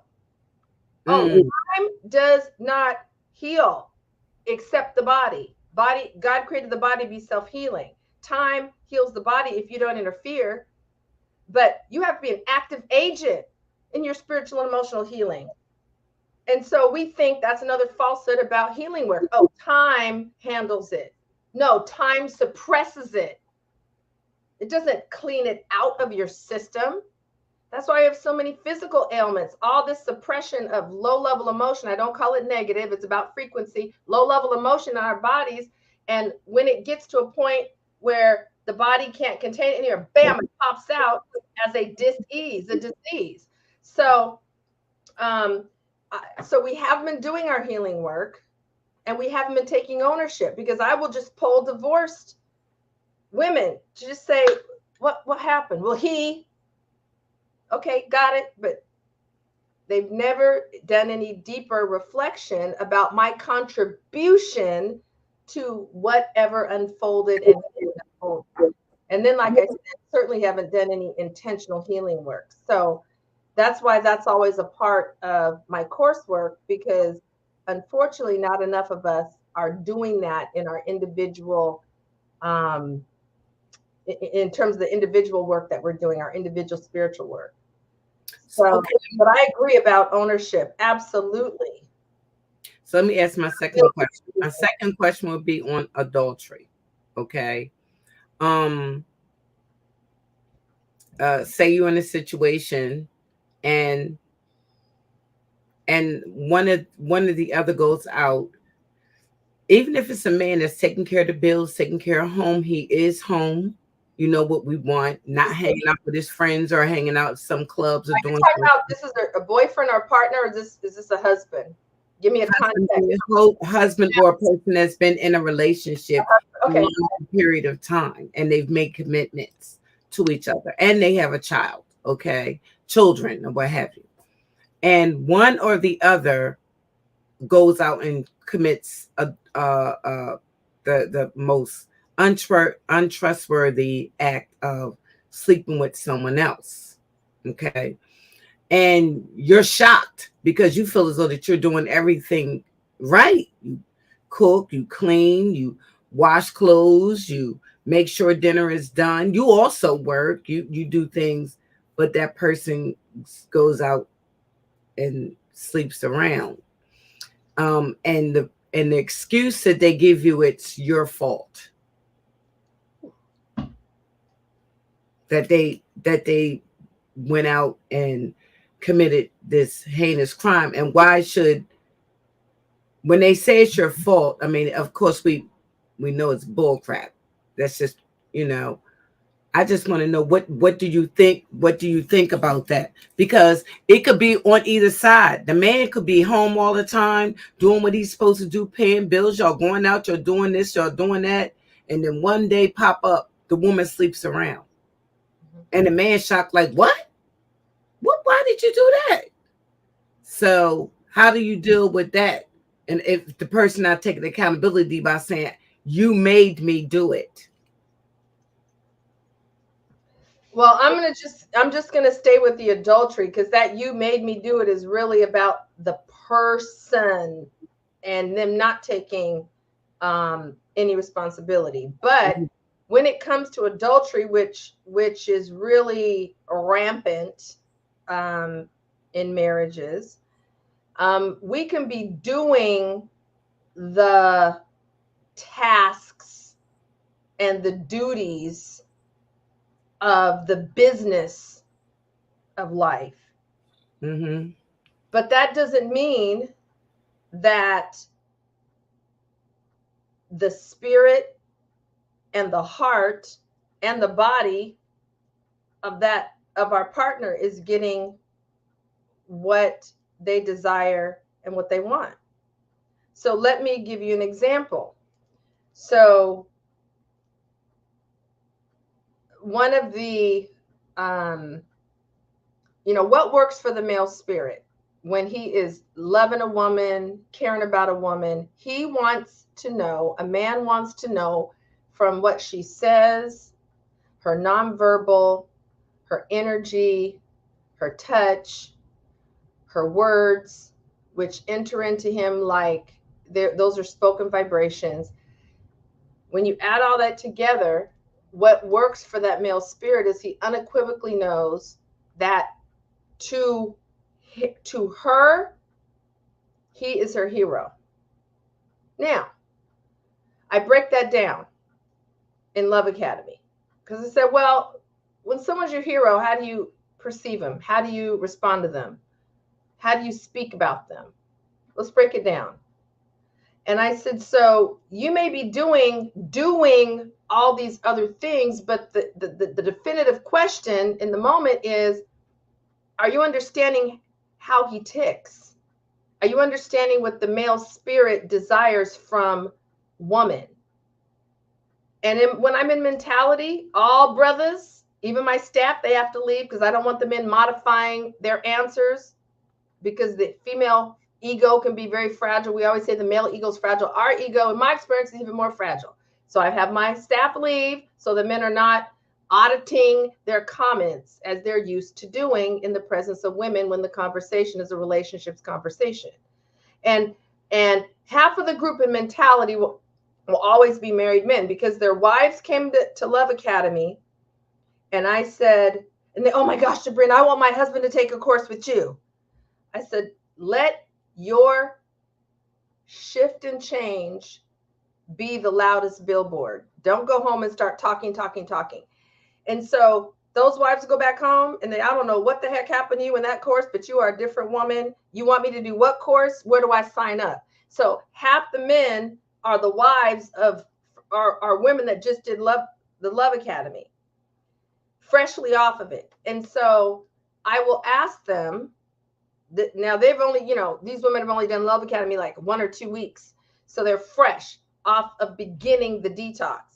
But I will ask these men in mentality, do you feel like your wife's hero? I give them 2 seconds to answer. That is not something you go into your rational mind to think about. It's your spirit. Your spirit answers that, not your mind. And it amazes me how, because then when we look at the dynamics going on, she's not speaking life. Now there might be reasons for that. I'm just answering from the woman perspective right now. There is an applause. He doesn't feel like, if, for example, if he lost his job, let's say, which could happen to either of them if they're employed by other people, would she still be as for him as she is when he is employed? Because he might go through a rough patch. Do you feel like unequivocally you're her hero? Too much faltering. Now, when I talk to wives, because of how the spirit is, I will say, do you know and feel unequivocally that your husband finds you beautiful and sexy? Not just your character, strong woman. No, your beauty and your body, attractive and beautiful to him. Well, I'm pretty sure. I didn't say sure. So the things that work fundamentally for the spirit of a woman and fundamentally for the spirit of a man are missing by and large. But we're doing all this other stuff saying, hey, I handle this. But that's not what really comes to bear. And those are just a couple things. I didn't go into an exhaustive. Right. But when even just those fundamentals, the box stays empty. We can't market. And so that leaves a vacancy in the male spirit and a vacancy in the female spirit. And into that vacancy, someone else can step. And so it isn't just the nature, men, it's the nature. Some men will say, it's just the nature of, no, covenant marriage, which is a monogamous covenant relationship, would not even be something that exists if we could not fulfill on it. Otherwise, it's a trick and a bamboozling. So could it be that we don't really understand what it takes to move in that kind of spiritually mature relationship? We're not prepared. We haven't done our preparation work. Could it be something else versus, it doesn't work? Hold up. So, and it could be about that person. That's just how they are. What? Like a person that cheats. It could be that's just in them. Well, there's a lot of permission for it, but that doesn't mean that there can't be a change. But I mean, hopefully you've peeped that before entering into covenant with them. But nonetheless, my point here is that there's what fills and fulfills the male spirit and the female spirit. Okay. I call it how men tick. And most men don't know how women tick. I ask them. So when I say, well, how did God make the spirit a woman? What are the things that have that be fulfilled? What have her feel so satisfied? Have her feel she can be a gracious receiver. That's her natural posture in a love relationship. Not all this damn doing, is to be a gracious receiver. But what way do you show up so she can relax all this doing? So she can open her heart. So she can know you got it, or her, more importantly. What is the way of showing up that has her feel that way? Because when she feels that way, right, will not have a vacancy in her spirit. right. And when he feels like your hero, and he knows you are your hero, and you are down for him, that he's a winner in your eyes, there's no vacancy in his spirit. So we have to look at cause. There's causative factors, not just, oh, that's just the way men are. That's just, we just cheat. No. We have had our eye on the wrong things. And it's not as complex as we think. But those things are going unaddressed. And so, yeah, we can be doing, and still have the vacancy in our spirit. And so, even being, learning how to function as a team. Right. That is something a lot of husbands and wives have never experienced. They have an adversarial relationship. And so that's I have a whole pyramid about levels of elevation in a marriage. And at the very, very top is divine partnership. Very few couples get to that level. They got to move through, I got to come at a girl as a female. He's got to come at a boy as a male. And that's maturing, emotionally, spiritually, healing work to move us into woman and man, so we can be woman and man married, not boy and girl. And then how do we operate just as a team, a winning team? Because you can operate as a losing team. A lot of us don't even know how to operate as a winning team. There's a certain way you engage, right, certain shared goals you have. There's a certain way you communicate. A lot of us aren't even a winning team, not to mention, how do we move in partnership? And where would we have experienced that unless you maybe were a business partnership that was highly successful? Where else have you experienced any version of partnership? Well, now we're talking about a divine partnership. So there's levels to covenant marriage, and most of us never make it past just level one. We never get our communication synced up, manese and womanese. So any rate. Yes. Thank you. Thank you. Adultery, I did answer that. Yes, you did. I like your answer. I like your answer. Thank you very much. Dots. Yeah, sure. Do you want to drop the link soon? I know it's going on 11. It's 10:33. Yeah. In case somebody, I don't know, she's open for questions. My husband, so I got to go. Wait a minute. Did I give you? Yes. My I think like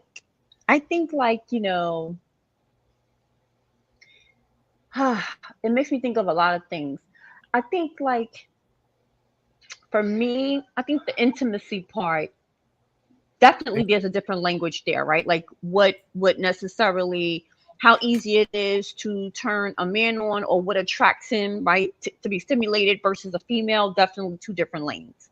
And how we see that and approach that. But I think when couples hit that impasse, when they hit that bump in the road, it's because, you take each other for granted, perhaps, right? Like, you get to year 20, or maybe you get to year 25, or what have you. And you're at a point where, yes, it's going to look different, but that you're taking each other for granted because you kind of know what to expect. Does that make sense? Right?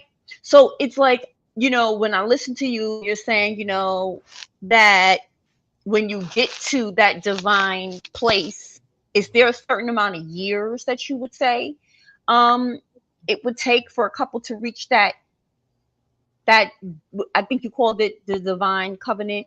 Divine partnership, yeah. Excuse me, yeah, divine partnership. Is there like a certain amount of years what's the qualifications for it to be There's no that? certain number of years because each of us is on our own soul's journey, and a lot of us aren't doing the essential work, right? And so most married folks, the female's in her girl and the male is in his boy, and they might have been married 25 years or 10 years. So it's not about number of years, it's about, are we doing the spiritual work that being in a spiritual union requires for us to keep elevating and evolving and growing. And so there aren't many couples that ever reach that level because this love lies model is so polluting of our understanding that very few get there. And I'm not claiming I'm there yet because I always want to have something to ascend higher to. But my new transformed version of my marriage definitely has us on the path to that. But one of the things that we can start to say after we've been married a while is, oh, I know him. I've heard wives say that. And one of the things I vowed after our marriage breakdown and resurrection, because we were about to head to the attorney to divorce, after the resurrection, the transformation, and transformation means caterpillar to butterfly, new creature. I stopped saying, oh, I know him. And I now say what I know of him, because that's very arrogant for me to say, I know a whole human being and all the depths of them. They're still learning themselves. He's still learning himself. I'm learning things about myself every week. So to me, it's arrogant if someone says, I know Debrina versus what I know of Debrina. And so I changed my language so that there was always mystery. There's so much I'm still haven't met in my husband yet versus me saying I know him, meaning I've met every part of him. How arrogant of me. So even in our language, it reveals a laziness and a take them for granted because here's what they are. I know all aspects of them. And so I don't have that disposition anymore. And seeing him with new eyes as well, respect, seeing him anew, again, spect, see. So I am honored every day. Out of the 8 billion people on the planet, half of them being female, that I was chosen to be in covenant with someone. It's a choice. We don't have to, marriage is a choice.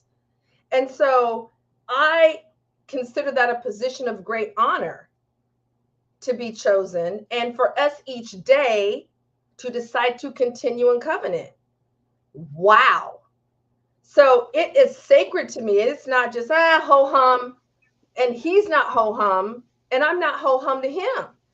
But I have some dispositions that I've shifted into based on the love truths versus the love lies that support not falling into the familiar, I know him.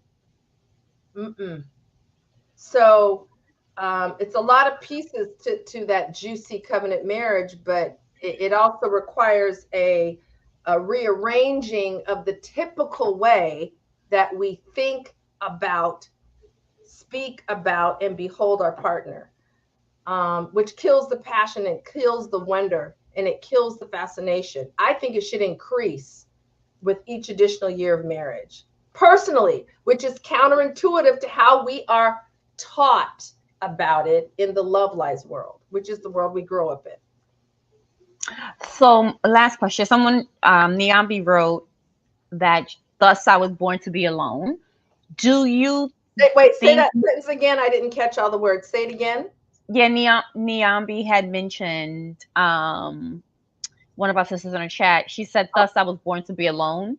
Do you think that there's somebody for everybody, that there's a soulmate or there's this person for you, that every person is born with a match, so to speak? Well, what love lie number 3, right? We talked about love lie number 2, falsehood number 2, that a man completes me. Well, falsehood number 3 is that I have a soulmate. SOLE, soulmate. So it's not necessarily every single one of us has a person, but the notion that there's only one possibility, Right. that's what's bogus, because That's right. soulmate is someone who you're able to have a deep soul level connection with. But what women are programmed to believe is that there's only a soul, one That's singular, right. solitary, soulmate. Drives us crazy, makes us desperate, makes us doubt ourselves, all kinds of stuff. Right. But what if that's bogus? The possibility of a deep soul level connection isn't only achievable with one human man on the earth. Because if he had a premature death, the one designated for me, then that means I'm now, though I choose and want to be in partnership, it's not possible for me now because he got hit by a car when he was 3 or whatever. So the love lie number 3 is that I have a soulmate. That is the lie I teach. The part that every single person, not everybody chooses to be partnered. Some people, that's not their desire, or so I don't know about that, but I do know that this notion of there's only a soulmate is bogus, and it's fed specifically to women, not to men. I agree. Not to men. And it's Agree. reinforced in all the kiss flicks, romantic comedies, Valentine's Day. It's reinforced over and over again. And that's a very specific female love lie. The soulmate thing. I completely agree, Debrina. So since we have, since it could be multiple, then let's speak on polygamy. So how about polygamy though? But you asked me about polygamy. But yeah, I know you wasn't speaking on it. Oh. But that makes sense. I think a polygamous relationship would make sense just going off of what you just said. To me, how you feel about that? Well, polygamy to me is a completely different topic and subject. And what I'm talking about is multiple possibilities of who you can have a soul level connection with. And I'm also supporting covenant marriage, which is a monogamous relationship where the agreement is your bodies are shared with each other and not other bodies. So polygamy is a whole separate conversation. And when I was on Sinetter's show, he asked me about that. And I said, well, I haven't ever had a polygamous relationship. I don't speak in concept and theory. And I also don't personally know someone who I can say I've spoken to find out from the man and the women what their experiences is like, their spirit experiences like, and how is the satisfaction and fulfillment. So I don't have an actual firsthand or even secondhand experience with polygamy. And then I'm talking about monogamy. And when I talk about, that's what I stand on when it comes to covenant marriage. I'm talking about monogamy. And then when I talk about a soulmate, I'm not talking about polygamy. I'm just talking about the possibility to develop a deep soul level connection. And that is not limited to only one possible human on all of planet Earth. Because, for example, the 2 women that were the most senior women that took Love Academy, both of them were widows. And their husbands died of cancer. They were caretakers. Their husbands died. And when they came into Love Academy, because they bought into I only have one potential soulmate on the planet and he just died. When they got detoxed to that love lie and like, wait, what? I said, yes, he was a soulmate. But guess what? That doesn't mean he's the only man that you can have a deep soul level connection. And that doesn't negate that he was a soulmate. Okay. That alone opened up all new possibilities because they're like, oh, I'll just be a widow. Don't want to be, but I'm going to be a widow the rest of my life because my soulmate just passed away. So they got detoxed of that love lie plus some other basic 10. There's 10 female love lies in my book, and that's not all of them, but I start with 10 because that's enough to try to digest because of all the gunk, funk, and junk we've been fed. And they both, at age 74 and 69, got remarried.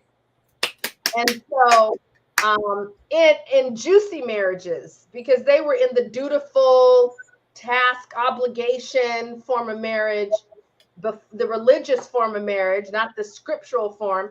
And so they both came into being newlyweds again, excited out of their minds and operating from a completely different paradigm. So it's not even about age, because we think, oh, age is everything. If I'm young, my odds are high. If I'm old, I'll never get married. It has to do with your mindset. That's true. And the lies or lack thereof. I mean, and so they got detoxed.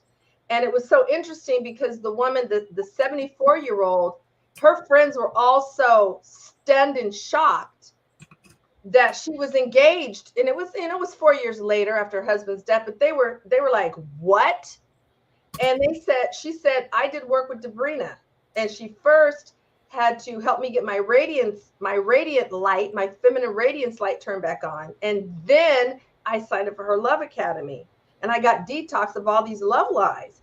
And so she had a luncheon for all of her friends who were like over 60, because she's 74. And she set up a whole luncheon so that I could share with these women the process I took her through. Because they're like, well, what did you do? Right. She said, I'm just going to invite y'all to lunch. My husband is glad to pick up the bill for all these 45 women in the room. And because they were so entrenched in the lies of their generation, oh, all the men our age are ailing, or they need a nurse, or they're dead. But here she is, got remarried right in front of your eyes. And it was amazing to me. The scales did not come off their eyes, and they stayed attached to the love lies, even with her there as a living testament, and me saying, here's the process that we went through.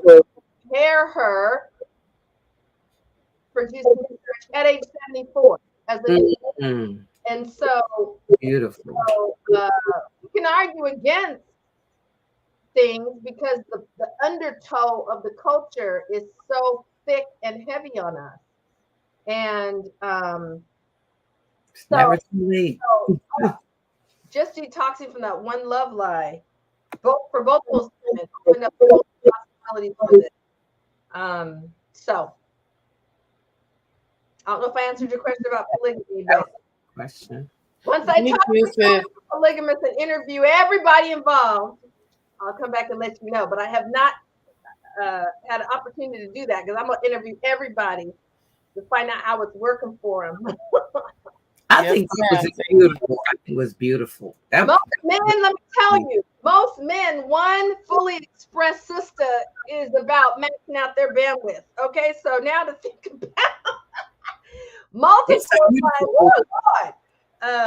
older women can be beautiful to me. I think they can be. I think older women can be beautiful, and I could see the stress and how they probably thought it was over.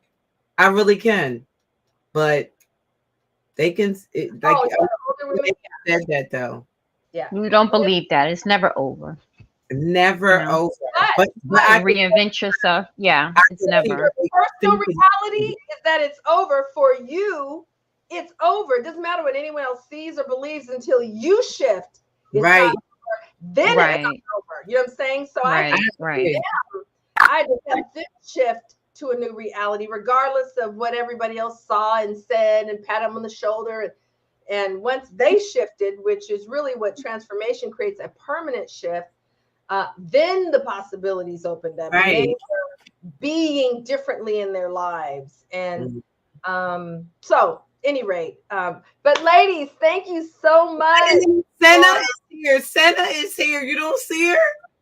Who? Senna. Oh, girl, how long you been on? Hey, Sugar, how you doing? Hey, Senna. Hey, sis, how you doing? Doing great. How's everybody doing? I'm happy to see everybody. Hello. You made this possible, honey. Thank you. I'm so happy. This is wonderful. I just wanted to speak on something really quick that y'all were talking about earlier with the atheist question.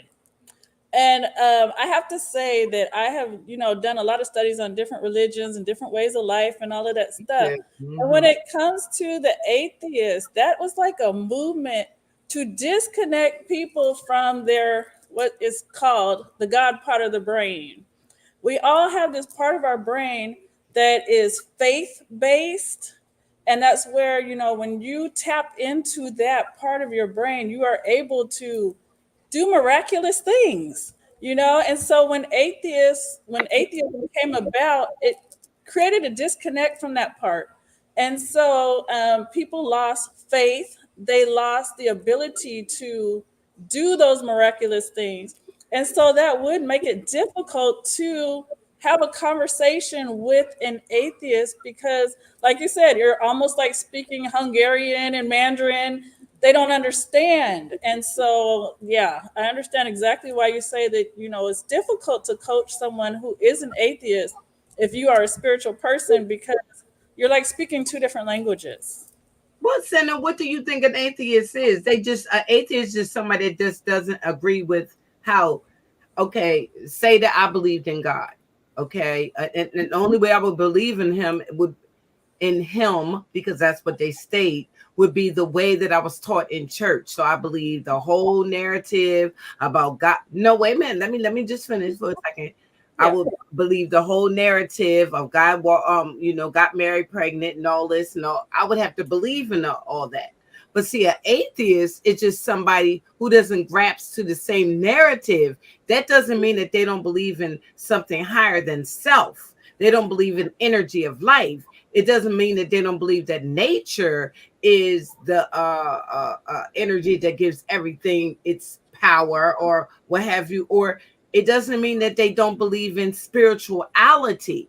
Now, the way that I hear Debrena speaking, I think anybody would be able to understand how she's talking, but she's doing it in such a way where it would be easy for somebody to be able to connect with her thinking. Because I don't think that a person really knows that atheists have feelings too. People that are atheists, they have feelings too, and they have spirituality, but it doesn't mean that they don't believe in maybe what you would say like a God walking in the sky type thing, but they believe in force. They believe in energy, which means they believe in spirituality. And that's a complete different situation than believing in a God. And then atheists might see the Bible a different way too. Because I even read the Bible a different way. But I think that, to your point, but I think we should have an atheist. I think Nisha's the one who said it. Maybe she should also kind of get clarification. Because nobody knows whether I'm one or not either. You don't know whether I'm one. What I'm saying is that I thought atheism was an absence of belief of a God. Like, you know what I mean? Like, it's absent. Yeah, I thought by definition that atheist does not believe in a higher power at all. I mean, that's where people get things misconstrued. Because there are different levels to everything, and there are different levels to being an atheist. Because you have some hard atheists, and then you have some soft ones. So you have to understand. You can't just say, oh no, I can't. Well, you can say what you want, but just to say I can't have a conversation because of how my method of teaching is, and they can't grasp it because they have no understanding of what a God is. That's really, that pushes people away from your message. So from an atheist, from an atheist that I am, it's not because I don't believe, first of all, I don't believe in the teachings of the Bible. I don't believe that there is a sky daddy. Okay. So those things right there is what I don't believe in. But I do understand and have experience that there is energy, there is forces. So I know that. But so you can't just say that an atheist does not believe in anything. That's crazy. And for not to have even a conversation with somebody that thinks completely different, Mhm. to me is crazy also. So I think that before we could say that no, I wouldn't, why not try it out? Well, I'm not an atheist. Let's make that clear. I Well, was just, I I'm just happy to hear that atheist thing. definition. So I just thought I would just say it because the way Debrina talks, I mean, I think that anybody should listen to her. I really do. I think she's a benefit to anybody's relationship. I just do. I just think that a person would miss out by claiming to be something just because my thing is I don't even see how it would come up. I would never ask somebody. I just would be trying to help them with situations. Yeah. But I mean, the way that she is teaching, what Debrina is How does teaching, it resonate and is it a fit? I don't have to turn anyone away. It's you're drawn or we're not drawn. And right? it's Energy, not about not talking to them. It's you are being told by someone about me. You are reading one of my books. You are coming across me in social media and you're knowing whether it's resonating with you or not. So you're either going to say, oh, that's someone I want to move closer to, lean into, get to know, or there's no, there's no vibe going on. So it's not, I don't talk to certain people, but you asked me specifically about coaching with people. Mhm. And so that's one-on-one, that's up close, that's intimate. And so it would be very clear as we are having that exploratory conversation as to whether we have a shared foundation to come from so that they don't get frustrated and I don't get frustrated. It's about it being a fit or not about not talking to someone. And that's the language I use is right? a mutual fit.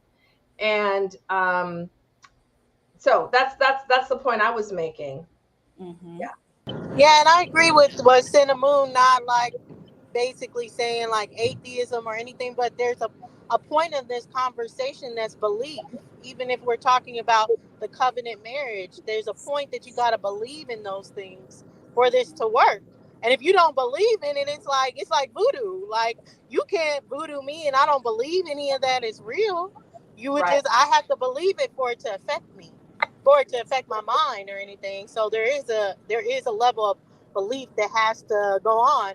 I mean, even the whole soulmate thing. I'm not trying to end up on snaps because you saying there's not a soulmate. Now he came across his other soulmate and he feel like he got to kill me. No. Like, he can't read That that is part, or funny. he gotta just be like, the soulmate you can't be in a covenant with. You gotta share. But it is what it is as far as when it comes to the belief of it. So I get it. Of what gravitates other people, they're gonna gravitate to something that's aligning with their message or what they believe. I just, me personally, I think that Debrina is a good benefit to anyone that will listen to her. And I just don't, I don't know, maybe I just don't see, maybe I don't see the atheist thing that, you know what I'm saying? But I just think that anyone that would listen to her, I don't even know if the religion, what kind of, because I'm Muslim, you know what I mean? So I don't know where it would, I mean, I come from an Islamic background for many, many years, 27 years. So I don't know. I would never even think about it. I just know that the things that you're saying is resonating to me. You know what I mean? So I think that it would be beneficial for pretty much anybody, you know what I'm saying, that would listen, that would take the opportunity to listen, because it just resonates with people who have feelings, who want to Yeah. make a better relationship for their, for their family. So that's And just what. it's ultimately about freedom. We have enough bondage and feeling bound and burdened and pissed off. I'm about freedom. And that's the fruit that is showing up is freedom. So that's what I keep my eye on. That's ultimately what I'm about here. And I want to say thank you for coming, because just in the small time that you was here, you know what I mean, I learned a lot now, and I'm going to share this stream out, especially I want people to hear and understand what you were saying about the differences in a man and a woman, because that is, you could talk to the man all day long. And me personally, who is very selfish mentally, I want to say not selfish, but selfish mentally. I'm thinking that just what you said, he's supposed to think like me. But men are like a complete, and it's weird because we had them. So how are they so different in thinking, But like you said, the womany and the manny difference. I mean, because it's like I've been talking to you and you still don't hear it. So it's like it really. And with our sons, by the way. So when I teach women that have sons, Manny's, that relationship changes too. So it isn't just the men we're dealing with in a love relationship space. It's also our sons or our male co-workers. So it transcends the love relationship space, but that's where you see it make the biggest, quick, and visible shift. If you just learn, I might have to take that class because I want to know how to. Put it on my website. I have a training program called How Men Tick. So you don't have to wait for the class. You can go to milliondollarmentor.net. And I have an audio training program on how men tick. So it talks about their character, spirit, and essence, and it teaches you how to speak Manny's. And that's a skill mentioned in the book. Oh, wow. Can you repeat your website again? Because I'll write it down for the. I know you got to go. It is after 11 o'clock. Yeah, milliondollarmentor.net. Are you able to put that in the? Yeah, sure. Yeah, I'm going to write it for you now. milliondollarmentor.net. And then I want to be sure my name is correct, so people look me up on social media. Sorry, I did. Okay, it's Debrena Jackson Gandy, like candy, but with the G, so Gandy.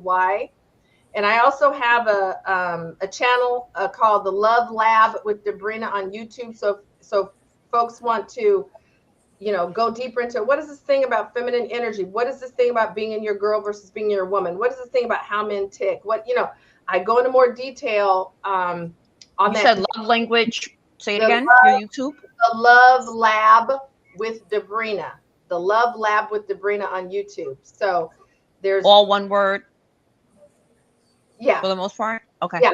Go to YouTube with the Love Lab with Debrina in. Gotcha. And it'll take you there. So that women or folks that want to explore this further, there are resources. I know there's a few men that were on here. One of the questions I'm asked a lot is, well, Debrina, Kevin Samuels was talking all about a high value man. What do you think about that? Well, I have a different definition of what makes a high value man when you understand covenant marriage, for example. And what he was saying and what I say are completely different. Or I have a video about what makes a high value woman for the brothers. So there's some good stuff on the Love Lab with Debrina, and then my website and the store. And then my books are available through the website too. So just know I got resources out there. This is part of my life work. So this is not just a one and done. We need a whole reboot of how we've been doing love relationships. And for people that just came in, Debrina also spoke on responsibility and accountability. She spoke on both of those things too. If you did miss it, you may want to go back and listen to that. It's very important because I find that people have a tendency of blaming the other person when they make mistakes in a relationship. And that goes for vice versa, man or woman. Big cream. This was great. Thank you so much. This was great. Ladies, thank you so much. Thank you, Doc. Thank you, Nisha. Thank you, Dolce. Thank you, Sina. Appreciate you all so much. Keep up your great work. All hands on deck. All hands on deck. Mwah. Thank you so much. Come back again, please, because we're going to want you to come back because we do relationship conversations quite often because we are a female channel and we want to hear what our men think and what they would love to change about us. Like, we want to hear this, a change even about themselves. So we Well, I got lots to share from both sides. I sit with rooms of all men where I'm like, men, let it rip. And so I got, yeah. And a lot of women don't get that chance. They're talking to one man or another. Well, you have a room full of 20 brothers that know it's a space where they can be real, and they are. And so I got all kinds of things to share straight from the front lines of men, and not just men from Seattle or Oakland, but from Chicago and DC and Baltimore and Atlanta, all these places I've done my mentality brothers only love relationship sessions. So I got both to pull from, women only, men only. Okay, So, one question just before you leave, because I know you're going to leave. Now this is one of the questions that I know a man would want to ask. this sounds like it's opening up a whole new conversation. No. Freedom. She's trying to go. Freedom. She's trying to go. I gotta go. I gotta It's after 11 o'clock. Wait a minute, Dots. I asked her this question on Sonetas. So for anybody that didn't hear it, I just wanted her to briefly talk. What if you have a woman like myself that run her mouth too much, or a man that runs his mouth too much? Remember that you gave a quick answer on Sonetas, so I was hoping that you could give like a little quickie on that. The short answer. It's not going to be a short one, then you ain't got to answer. Even though if we had more time, I'd say be a little bit more specific. You said runs her mouth too much. Well, that's like if the man says that's it, just let it go. It's done. It's over with. And she's like, well, whatever, and I'm and and he's saying like, I'm asking you, babe, could we just let it go? But I'm gonna let you go because I got the chat now saying, but that's a great question for next time, because there's several angles I would come from in answering that.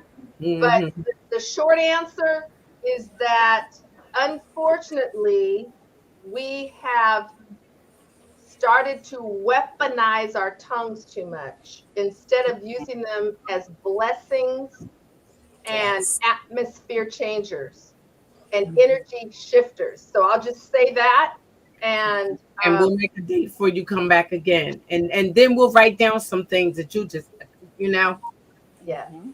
Thank you so much, sis. Thank you. I am absolutely glad to come back. I love this stuff. I could go on for hours and hours, but I do have a date. So thank you so much. With my boyfriend / husband, 2 for 1. All right. Bye, Debrina. Bye, Debrina. Wait a minute, Hey, how are you? How are you, beautiful? I am wonderful. Okay. I got one thing I want to say to Nisha. Nisha, I am so happy you explained that, because all the people that I've ever known who are atheists, they had one-track minds, and that's all I've ever known. So when you just broke that down, you just opened my mind up to a whole new world. So thank you. Because it's a difference between and I see people in the chat disagreeing with me, but you got a whole bunch of different books that say one thing and a whole bunch of different books that say what other. This is Nisha's definition of who I am, not nobody else's. So it's a difference when you're speaking about a God versus energy. To me, that's a difference. Man-made God. Yes, that's how I look at it. So that's why I don't entertain that. So that's just how my mind works. I understand that, because I don't like the man-made God thing either. I don't. I believe in, there is a higher power, there is energy, and we are all here for a reason. Don't believe in no man in the sky, and everybody else has their so-called God. No. So I understand. I just don't use the word atheist. So I guess we're on the same sheet of music. That's right. Let me ask you something, Senator, real quick. Do you think that there are certain things about in a relationship, like certain smells and things of that nature, like certain perfumes and things that are that turn men on? Do you get that? Definitely. Yes, I was wondering if you was going to say that. And certain foods. certain foods, yeah. I mean, we have what is called they're natural aphrodisiacs that are they're God made, or they're made by the universe, or they're made by the earth, whatever you want to call it, But smells, like when you smell something, that is like it triggers certain chemicals in your brain. Like, if you like, how we have hormones that our brain releases all the time. Mm-hmm. They said it's been proven that smell can trigger something that happened to you in childhood. It's one of our strongest senses to going back to your brain and your memories. So yeah, smells are big time. Because Hawkeye said perfume is not good. Now I don't know what he considered perfume because I know oils, different Essential oils oils. and that Hmm. oils.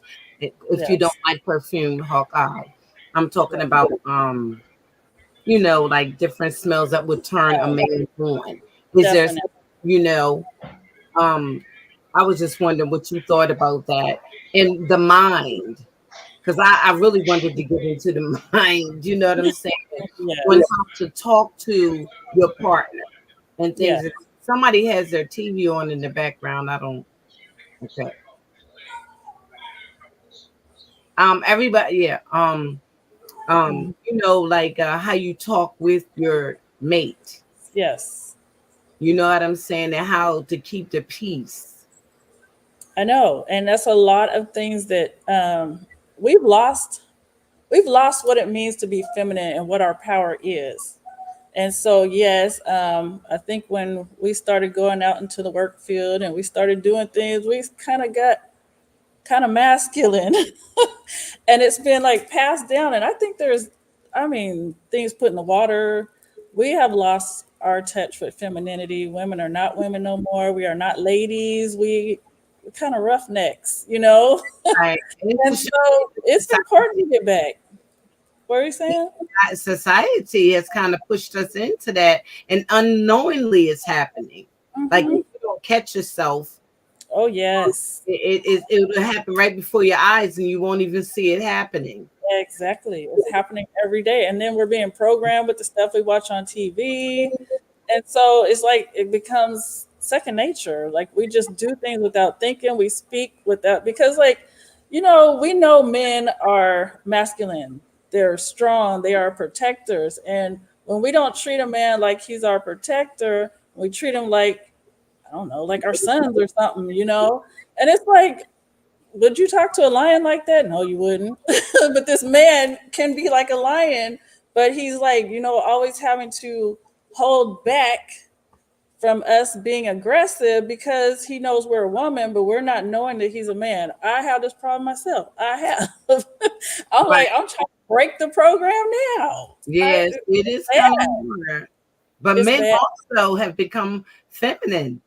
A lot of men have become not lions; they become like cubs. Hmm. It's like switch up.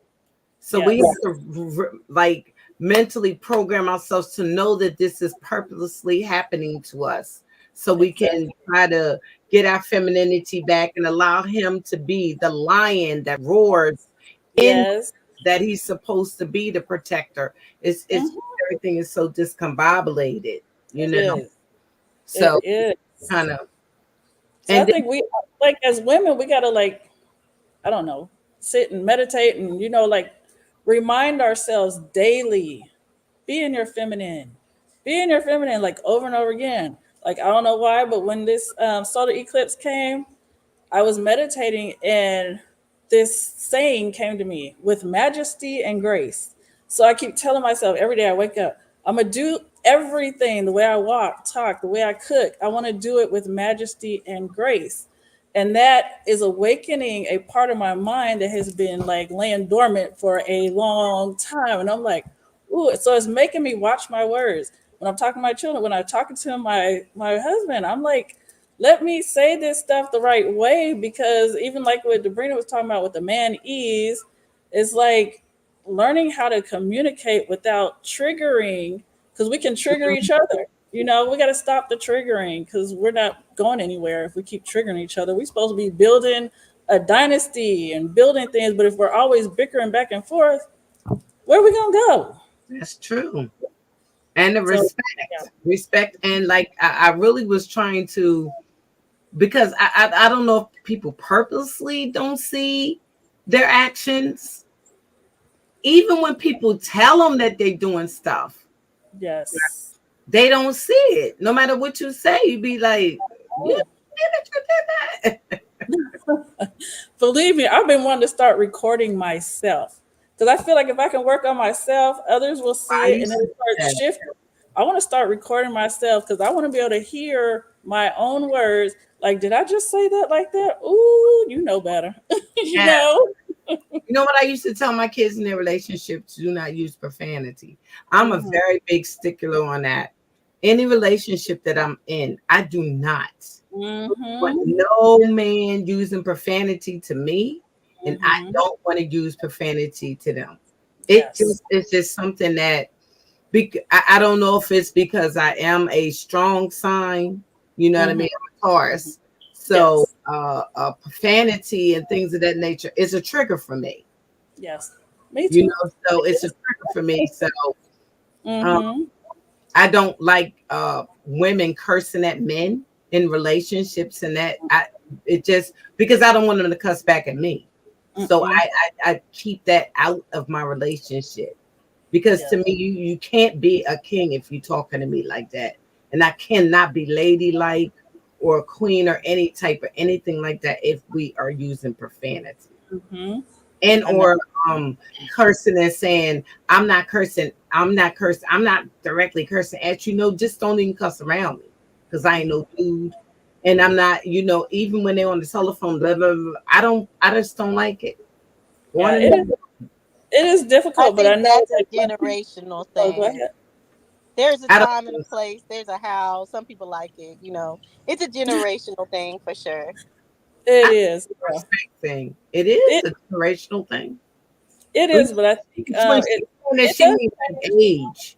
It changes the frequency of the room, though. And But so the energy is That's if you do it with malice, though. That's if you have ill intent. It could be just in conversation. You could be sitting there, looking at a movie with your husband, and he could be like, "Man, that MF are crazy." So it's all in intent. mm-hmm, that And is like true. even it does change the frequency. But like she said, it's about the intent, like taking it out of relationships. If it's a girl and say you talking about a relationship and you say that B, and then she automatically knows and starts laughing and all this other stuff. There ain't no ill intention, and it's like the frequency in the room was like I had to say anything else. You knew exactly what I was talking about, the way I was talking about. Now, I mean, you don't do that with a man, but there's a Yeah, way like that men even can cuss at us that yeah, it can change the frequency, all right. it it changes can. the frequency. And it might, you saying when she say generation thing, she means like age. I'm Right. fine with that. If that's what you want to say it is, uh I'm fine with that. I'm not even gonna make no excuses for it. I just don't like it. You know what I'm saying? Like, don't even do that. That MF is crazy and all this here. Cause I'm gonna turn around like it's Yeah. a But it's one of those things like, the reason why I say it changes the frequency because people don't do it in church. You don't do it in front of your grandmother. And so it lets you know that, yeah, I mean, I know when you're like, especially men, when men are talking to each other, that's like, that ain't going to change the frequency of the room. But when a man and a woman are like throwing curse words back and forth at each other, it's like, oh wow, it shouldn't have went there. It really shouldn't have. So it lets you know where they're at. But yeah, personally, I do not use curse words, but I've always been like that. So, you know, Yeah, but I wouldn't compare being with my man to being in front of my granny or church because there's a lot of stuff that I would want me and my man to do third that granny. I wouldn't do in church, but or around church or in front of church or yeah. behind the church. So Hmm. it is what it is. It's like a different. You Hmm. know the time, the place, Yes. of what's happening and all this other stuff, and it's like, yeah, of course you want to be ladylike, but there's Hmm. there's a time and a place for that too. No, Hmm. I think you misunderstanding how I mean it. I mean it where is let me see. I would never. I don't do the cursing in church and all that kind of stuff either, or around my grandparents, mother, father, none of that. But some people do. Like them and their mothers will sit and curse back and forth. I Yeah, understand. it's nothing. That's their thing. That is their thing. But You know what I mean? yeah, Like nothing. But I'm just saying, yeah, you do different things with your man, but I just don't want to do that particular thing with my man. It's like, it's just when you're in a relationship, I think y'all should have very good communication. yes. Real good communication, because it's so easy. It's like it's a thin line between love and hate. And there's things that you can do in a relationship that could just turn me completely. If you come home from work, say you worked on a trash truck, and you smell it, or you come from the gym, and we talk already. We already talked. So what your problem is your problem. Before you come in this house, you take all that, stop somewhere and take it, do something. I'm just funny like that. Come in the side door. Don't come in the front door. No, I don't care if my man work in the digging ditches. Just come Kiss me, baby. Not in my front door. Nah, I don't care nothing about that. I ain't on that type of time. Yeah. I ain't saying nothing about nobody else. I'm a very funny person like that. I think communication. That's you. You know. Yeah, I said relationships are touchy. They are very, very touchy. That it's just like ain't no man want to walk in the bathroom and my bra, panties, and all that just hanging all over the place in the bathroom. And he looking at me like, Robin, what's up? Why are you doing that? You know what I'm saying? It could be little pet peeves. I think communication is very, very, very important in a relationship. Because it's always compromise. He's just saying that, but if the hamper is right there, and every day he come home, his stinking socks is sitting beside the hamper and not in his hamper though, because we gotta have separate hampers. I don't want to have the same hamper with him. In his hamper, you gonna get girl. Having all that separate stuff, you're supposed to be in a unity. Not me, girl. That makes the relationship very difficult to do. Yes. Yes, sister. Listen, I want my see all of these rules. I'm not with all of these rules and all of that. And you got to wipe this and do that. I just it flow. I like natural. Just flow. If you want to slap me on my ass and say, oh, look at that booty, I love it. Say he couldn't do that. That's my man. If you want to come in the house after working 12 hours and you sweaty and you musty, that just might turn me on. You might get some rat then and there, because that's my man. And now you ain't going to have to come around the side though. That's my man. It is what it is. I'm going to stop you all the way. That's my man. You a bath all day long. Hang from the side door and take all that funky stuff off. We gonna get stank the first. You might as well wash before you go to bed. What you talking about? I can already have the bath water and the shower running. You on the way up the steps? Oh, okay. The shower is running. Soap is there. All that. But everybody. Yeah, I ain't doing no stink or no funk. Men sweat different. I'm not doing no stink and no funk. You are not coming in here with all this good stuff I got going on, baby, with your old stinking funk. Unless you not do, you gonna wash that ass in the bowl. That's what you gonna do. Not never. We gonna jump in the shower together. I mean, you do that. Jump in the shower together. But you gonna be clean. But you could jump in the first. You gonna get dirty. Yeah, but that dirty, that's not really dirty. Like that's different. You know what I mean? That's a different versus the outside. You know. Yes. You know why we alike on that? Because we both Earth. We Earth dots. So nah, you gotta be clean, baby. Virgo, I'm a You got to have a balance. There's gotta be a balance. Gotta be clean. You gotta have a balance. I can't do that. Yeah, man. You're not. You should be so extreme. Don't go extreme that way or extreme that way. When my son comes over here to get the baby. Swordfish, you crazy. And he just came from the gym. He will do this on purpose, try to act like he great, put his hand to touch me. Girl, I swear for goodness, if you touch me, Nick, I'm gonna get in this house today. You might get stabbed. But see, that's Oh, too God. far. I'm with Nisha there. I mean, like, I ain't giving you none because we can get in the shower together. But like, Right. as far as touching me, just give Don't me a touch kiss or me. something. I don't care about that. I can't even Give me do a it. kiss on the way to the Oh, shower. Sister Freedom. I can smell your I feet. mean, we don't have to do the whole thing. It could just be a quickie right quick. It don't have to be the whole involved thing. Just a Everything tip we do. in. Girl, All I how gotta you do is gonna stick a put tip without his in, body Nisha. being on your body? Are you serious right now? Well, we gonna wash them. Relationships are really funny.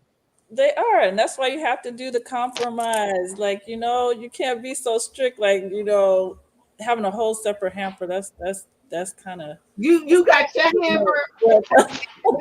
See, that's why they say. That's why they say Scorpios are freaky. You see, Nisha. Nisha said she don't care. I swear to you, my man got his own room. I want my own room, and you can have your own room. We just meet in the middle somewhere. But I need my own room. I'm sorry. I need my own room. Well, that's not really a relationship, then. That's not really a relationship. Just like more partnership. It is. It is. Okay. Yeah, I think it's about being in moderation. I need my own room. It's the freedom. That's where you're supposed to be. That's where you should live. Lordy, girl. Well, I gotta go get these babies in the bed. Sell your own room. We got our room. I just want my own room too. Okay. Well, sister, I'm gonna have to go. Stuff around. All my girly stuff around. Girls got 1,000 shoes, 1,000 boots, 1,000 hats, 1,000. Yeah, I get it. Yeah. Well, Sister Freedom, and to all you lovely ladies, I gotta go because I gotta get these babies in the bed. Okay, one question before you leave. Oh no, she's gonna do to me what she did to Debrina. One question. I was trying to help. The eclipse. The eclipse. Yes. Okay. From the eclipse, where do you think? Because I felt the energy. It was an energy for me, and I think what it did for me is it gave me more insight. Like I'm already knowing things is happening before it's happening. Like I'm like that eclipse where I was trying to get away from something. It made it happen again. Well, lucky this morning. I had the notion my son was gonna ask me some pancake mix. So I went on the bathroom to take my shower and everything, and here the phone rang. Mom, you got any pancake mix down there? I said, oh my God, I thought I was away from this. So I think the eclipse is popping it back in again where I was trying to work with that. And now it's coming back. Yes, it was that. There was some very strong, powerful energy, and it's still going. It is. It's one of those things that kind of gave us all like an upgrade, and now we all need to see what we're gonna do with our upgrades. Because I know I got it. I felt it. It's strong. I felt it. It was so deep that I tried not to be outside when it was taking place. I was actually at the grocery store, and I seen it getting dark. You see what I'm saying? And I was like, get in the grocery store. Because if I felt like if I was out there, that the energy was going to even be more so on me. You know what I mean? Yes. So. Wow. Yes. Well, let me go. Let me go take care of these babies. Thank you. Okay. Thank you. Good night. Good night. Thank you. Good night. Good night. Good night. Night. Well, everybody, I hope we learned something tonight. I know I did. I'm not going to say something that I wasn't even, we know. But at the same time, I wanted it to be heard. It's nothing wrong with taking responsibility for your actions and taking account. Yeah, I did. I didn't have to cuss you back. I didn't have to do that. I could have avoided it. You know what I'm saying? Like some things, well, if you didn't do this, I wouldn't have did that type thing. When you don't really have to argue back really all the time. My sister always say, Robin, pick your battles. You know, so it's like sometimes we can avoid situations that we get ourselves into that we really don't have to. You don't agree? Y'all don't agree? No? Yeah, I mean, yeah, we should take. I mean, that's like, we should take accountability. Because yes, of course we agree. I mean, I agree. I believe that you attract where you are and who you are in the moment. That Yep, was that's I've good. always said that, and that's taking accountability because that's a direct reflection of what I'm attracting, right? So I feel like whoever you are, and I also feel like your part or your one of these language that she used, like that soulmate concept, that doesn't necessarily mean one person, right? It doesn't have to be that one person. And sometimes we shortchange ourselves in life because we've been I conditioned did to that. believe that you are supposed to find, your happily ever after in this one human being. And that's a fallacy. It is false. That doesn't exist. You are made whole. You're not made half. You are made as a whole human being. You have your own quote unquote God assignment or whatever you want to use, right? And I think for me, where I am at this stage, my thing is whoever I spend time with, I just want it to be time well spent, right? Right. I'm not living with any regrets. So whether I'm with you for 15 years, whether I'm with you for 5 years, whether I'm with you for 5 minutes, it has to be time well spent. Does that make sense? Yes, So it I does. think that if I had a daughter, and I only have sons, but if I had a daughter, that would be what I would always remind her of, that you are more than enough. Like you are a whole human being. You are 100%, right? And you are to never put or think that your completion is going to come through somebody else, because then what you're doing is you're putting too much responsibility on that other person to make you That, happy, to make you sad, to like how you talking about that accountability. And that's where the real work begins, right? That self, like, you know what? Yeah, I'm saying that he pissed me off, but what did I do to trigger that? Or what am I doing to allow this to happen, that he can even talk to me like that, right? So ultimately, everything begins and ends with that in terms of, right. of how I'm treating myself, how I'm treating people around me, how I'm showing up for them, So yeah, that's my takeaway So or did my for you validation. agree with the part where she said about finding the man and then you have to judge yourself on what you okay, say if you want a man that has a job, that has his own place, that has a car and all that. And then when she said look back at yourself, if you and see if you have those things, like what you look Absolutely. I have a story about that. I have a best friend. I have two. I've had them for over since I've been in fourth grade, over 20 years, right? Like the friend, I don't really. I've been fortunate enough or blessed enough, really, to have my core group to be my core group, like for me years and too. years and years, Me right? too. Yeah, it don't change with me.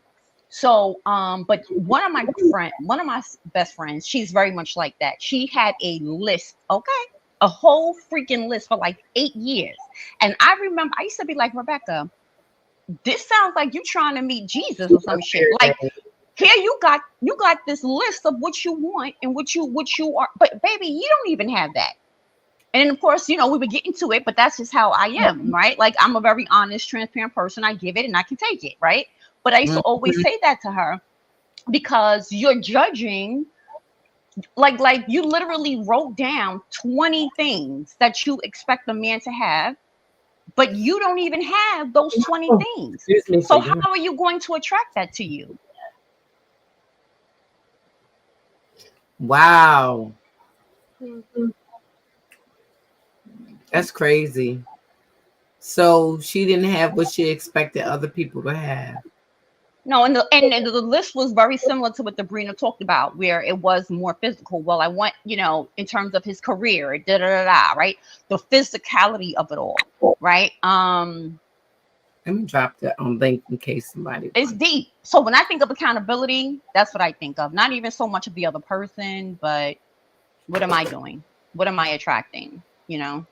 That's facts. That is facts. That is really facts. I was wondering what you thought about that. Mm, What you think about that, Nee? I don't have no comment on Niche is in the couch, okay? Like Nah, but but I don't know. that. G said. Niche in the couch, and a dots is about to be in the couch, okay? Just say it if you know what I Okay. mean. All right. So what if you meet somebody? Cosmic, what are you talking about? Cosmic, what are you be talking about? Is that a good What you question? got to say, Cosmic? Because I don't be, I'm putting you on blast, Cosmic. What's up? Delusion. Who's delusional, No, Cosmic? what are you talking about? We Relationship. might be talking about the list. Is Yeah, this, Oh, yeah, that's right. oh, Yeah. yeah, it is. I'm just just saying, checking. like, what if you got a house and you got this, that, and another, and he just got a job.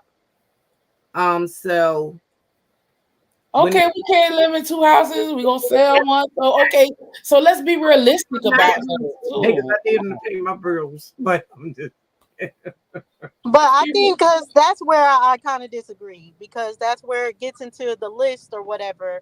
Just because there's people that don't believe in buying a house that are way better off because they never bought a house. And they here and they have better credit than you. They going got wrong. more money in the bank than you because you believed in this 30-year investment of buying a house. And they were like, no, I'm never going to do that. I'm just going to do this instead. I'm gonna be in stocks and all this other stuff. So it comes to the evaluation has to be more than just face value, more than just a list, more than just, as she called it, features. That you're just like, No, oh, this feature, that I feature. It wasn't has to be saying like what quality you're saying. because he can be I a said that, quality person and not own a house. So that's where the qualities step in. What kind of man is he? And is he a man that's worth keeping, whether he owns a house or not? well, I don't know about all that. I think we went somewhere different. But I was saying, what if you have a house and a car and that he has a good job, and I'm with Nisha, and y'all just come together, like it still balances out.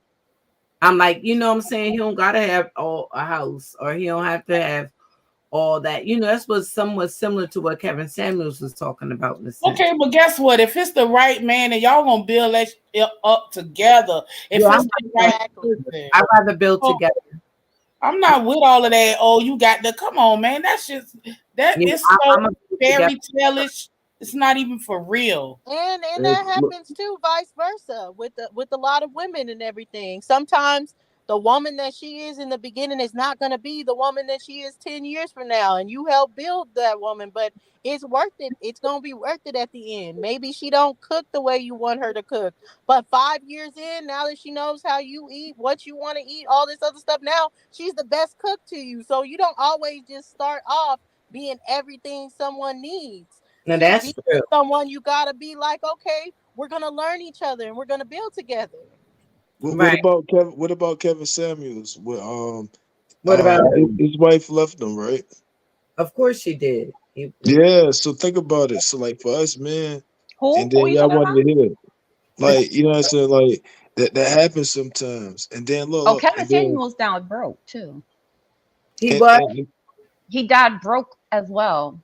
Mm, but look, he gave men and women some good advice, and then a lot of bad advice too. So I'm yeah. not, I don't listen to. I take the good and get rid of the bad. You feel me? But no. So to At the speak end on of the something day, y'all said people are earlier, happy. hold on. Let me say this real quick, right? So Yes. like I got a daughter, right? Hmm. And she said she want to have a daughter. So like I want to teach my daughter independence. It's not I'm teaching my daughter you don't need a man for nothing, but I want you to be independent on your own, so you can be able to take care of yourself, whether the relationship go Exactly. bad or not. Exactly. So yeah, that's all I wanted to say. That's Oh what yeah, my I daddy get taught me that. too, as far as it. Like, you need to be able to manage yourself, take care of yourself. It ain't about like, oh, who gonna be taking care of you? Who gonna do this? Who gonna do that? No. You gotta be able to do all that yourself. And if she meet a good dude like that who's doing the same thing, yo, that's the blessing. You feel me? Or if she got to help teach him and he in the right space for it, I accept that. But at the same time, of course, as a father, I want shit to be secure. I want her to be like, yeah, but it ain't like that. You feel me? I'm mature enough to realize that. You feel me? Like, and it ain't easy to accept that as a father. But like, nah, I want the best for my daughter. You know what I'm saying? Right. Of course. Of course you do. You ain't working real hard with her and all that kind of stuff just for her to go out here and get a Right. opportunity or somebody who want to use her and all that and treat her bad and stuff. I'm working with all my kids. Shoot, Well, I know look, what they want she to do. seen the relationships that I went through with her mom, and I'm not saying she the bad guy, I'm the bad guy. Who cares? You know what I'm saying? But she's seen all that, and she really like, you know how people break the generational curses. Y'all said that this it's a lot of them. They don't get seen. Like the people doing all this stupid stuff, they pick a couple of them and they get the money, but most other people just get fucked up. But our people, we it's a lot of good people out there. They're young and they care and they listening to us. Like channels like this, they actually care and they proactively trying to do something. You know what I'm saying? I got high expectations and I'm optimistic. You feel me? Mm-hmm. They're not going to show them. They're not going to show those people. They're going to show the negative stuff. And I would That's say true. even like a father, King Genocide is awesome. You know, what you were saying just about your daughter. And I would say, you know, Thank you. especially being a woman, um, it is so important that you put your daughter on. And I say, I'm from New York, so I call it game. That's what I was, right? So you put her on game because oftentimes when we try to hide reality or hide the real or think that our babies are too young to understand certain things, the bottom line is that when she gets older and when she start dating, if you haven't put a program in her, whoever that man is going to put his program in her. You understand? And you not only do you want her to be self-sufficient or independent and be able to, you know, as you're instilling all those things, you also want her to have, it's not even so much of a clear mind, but to have a foundation, a very stable foundation, so that she's not looking to anybody outside of herself to fill her with that. Does that make sense? And a lot of women, especially, you know, when we're going through life, depending on our experiences, because everybody is different, right? Like you can have a female that you know grew up, let's say, in a two-parent household or with having a presence of a father, for example, but maybe it wasn't the best environment, and then she go out and she gets into a relationship that don't serve her. Or it could be the exact opposite, where like with me growing up and seeing the relationships that even my mom used to choose, the men that she would choose to be. And I used to be like, why? Like why him? Of all people, why him? Right? And I could have either went that way or went the way that I did, which was on the other extreme, which was like everything that she said or that she saw in that, I was not going for that because I knew that I was not going in well. Does that make sense? Because I grew up with her. She had me very young. So it was sort of like more sisters than the mother-daughter aspect in the beginning. So I just think that, like, you know, especially, you know, men with your daughters, like, don't think that you need to shield her or protect her or not give her the real. You make sure that you open those lines of communication with her, right? And really, really, really, really talk to her and put her on game, because when you don't do that, somebody else going to, and that's very dangerous, you know. So I just wanted to say that. Hawkeye said, hold on, Hawkeye. I wanted to bring up what he said, and I don't really. Oh shoot, he said we better get married. I wish he hit the link and explain that for the future, our people better get married or have a good, strong relationship, living together, or we will be in trouble. I want him to explain what he mean by that. Hey, I'm a man, no It bull. feels Like, better. nah, we should like. I ain't got married yet. Like, I have never been married, and I'm about to turn 41 this year. I mean, this month. No, I'm about to turn 41, and I ain't never been married yet. It ain't because I couldn't. It's because I want to. And then it's the same thing, like the same way us men think, and the same similar resilience. Y'all think the same way. It's like, nah, I'm not gonna get married unless this is gonna work right. You feel me? Why you gonna put that much time and effort into something that's not good for you? But how would you know unless you did it? Oh no, don't get me wrong. If I met a good God fearing woman that actually trying to build with me, I'm gonna do that. It just somehow I think I'll be working too much or something. You know how the girls be like, I heard TikTok videos about the girls saying they got to go to Home Depot or something. Nah, I be working like 5, 6 days a week. And then like I be kind of tired. You know what I'm saying? Like, but So when you I mean to do, tell me that you work so much that you that tired that you can't? I know somebody like that, and it's no, and so then see, look, check this out. This is the way they got my schedule, right? I go in at 10, right? But I get off at like 7, 8 or something. So my whole day is burnt. you don't get no days off, no weekends or nothing. No, I Do can't. online No, I dating. A get lot of people do Sundays. that. I get my Sunday off, but I'm resting on Sunday. Have you tried Genesis, have you tried online dating at all? I It A ain't lot gonna of make a people do difference. I'm that. scared of that. I'm scared of that. Like, nah, I want to see some like say if y'all know somebody's a God fearing woman that's like actually serious about somebody, like boom. Like other than that, like I don't try that like the online stuff, especially for men. I don't know, it might be different for y'all, but I don't fuck with that shit. Like Stop So cutting. my are you bad. being abstinent I in the time apologize. being, or you make time I for gotta put that? $1 in the swear jar. King Genocide. So are you being abstinent in the time being, or are you making time for women, just not for marriage? I knew you was Oh gonna ask no! me. So I'm actively building myself and then building myself up, and then this is what I'm telling myself, and I'm speaking this into existence. I'm gonna build myself up into where I need to be at for a good wife, and I'm gonna meet her doing the same type of stuff I'm doing. But what you doing that you think a woman doing? What you do? No, okay, so it's different than the caliber, but like in the same meaning, like say if she like got some type of field she doing, or some type of career, or some type of business she doing. I'm like this. I'm trying to own my own company. I'm gonna still work. And like I got a lot of. I'm very ambitious. You feel me? Right. No, when you said doing what you doing, you had to make it clear. You know what I'm Oh, saying? Because okay. So right now I have a 9 to 5. Well, now actually it's I told you the hours, yeah, but I got a 9 to 5. But I'm thinking about going to the other job to get paid more money. But look, the what I want to do is start saving so I can actually invest in my own Where company. do you live, King Genocide? Because I may have somebody for you. Where you live? Oh, okay. You ready for this? Just East might Coast. just okay, East might Coast. know somebody. Where you live? East Coast. see, he's somewhere else. Like where? Like I'm in New York. Where are you?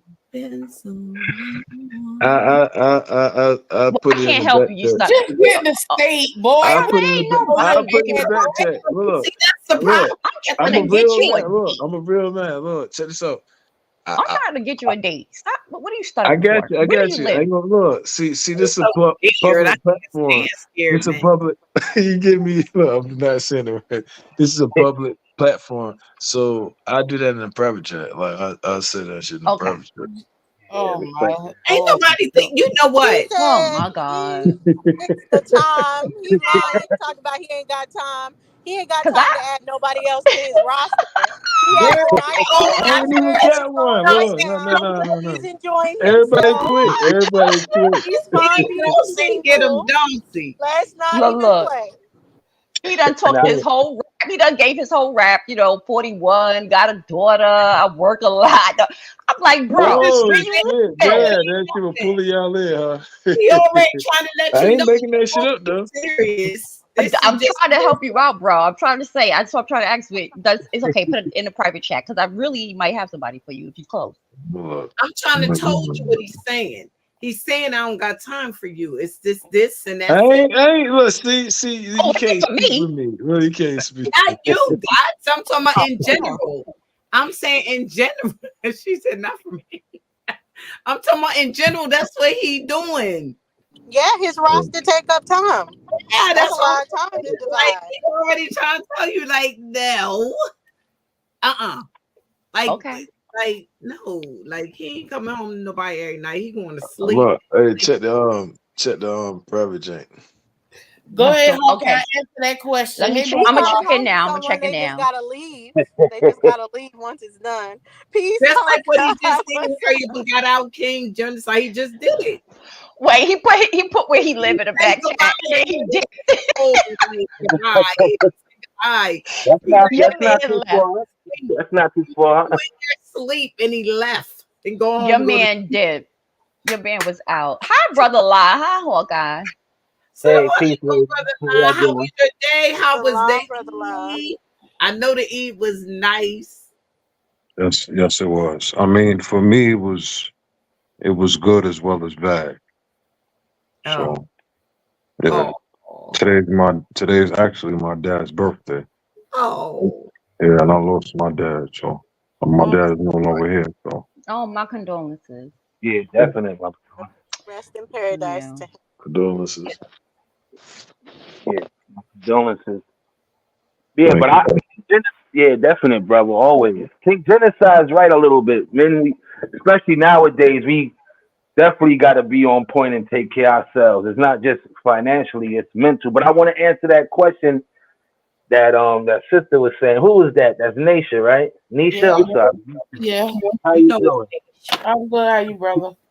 I'm good, sis. I'm good. Now the reason why I say that because we got to see what's going on in our society. I'm in New York.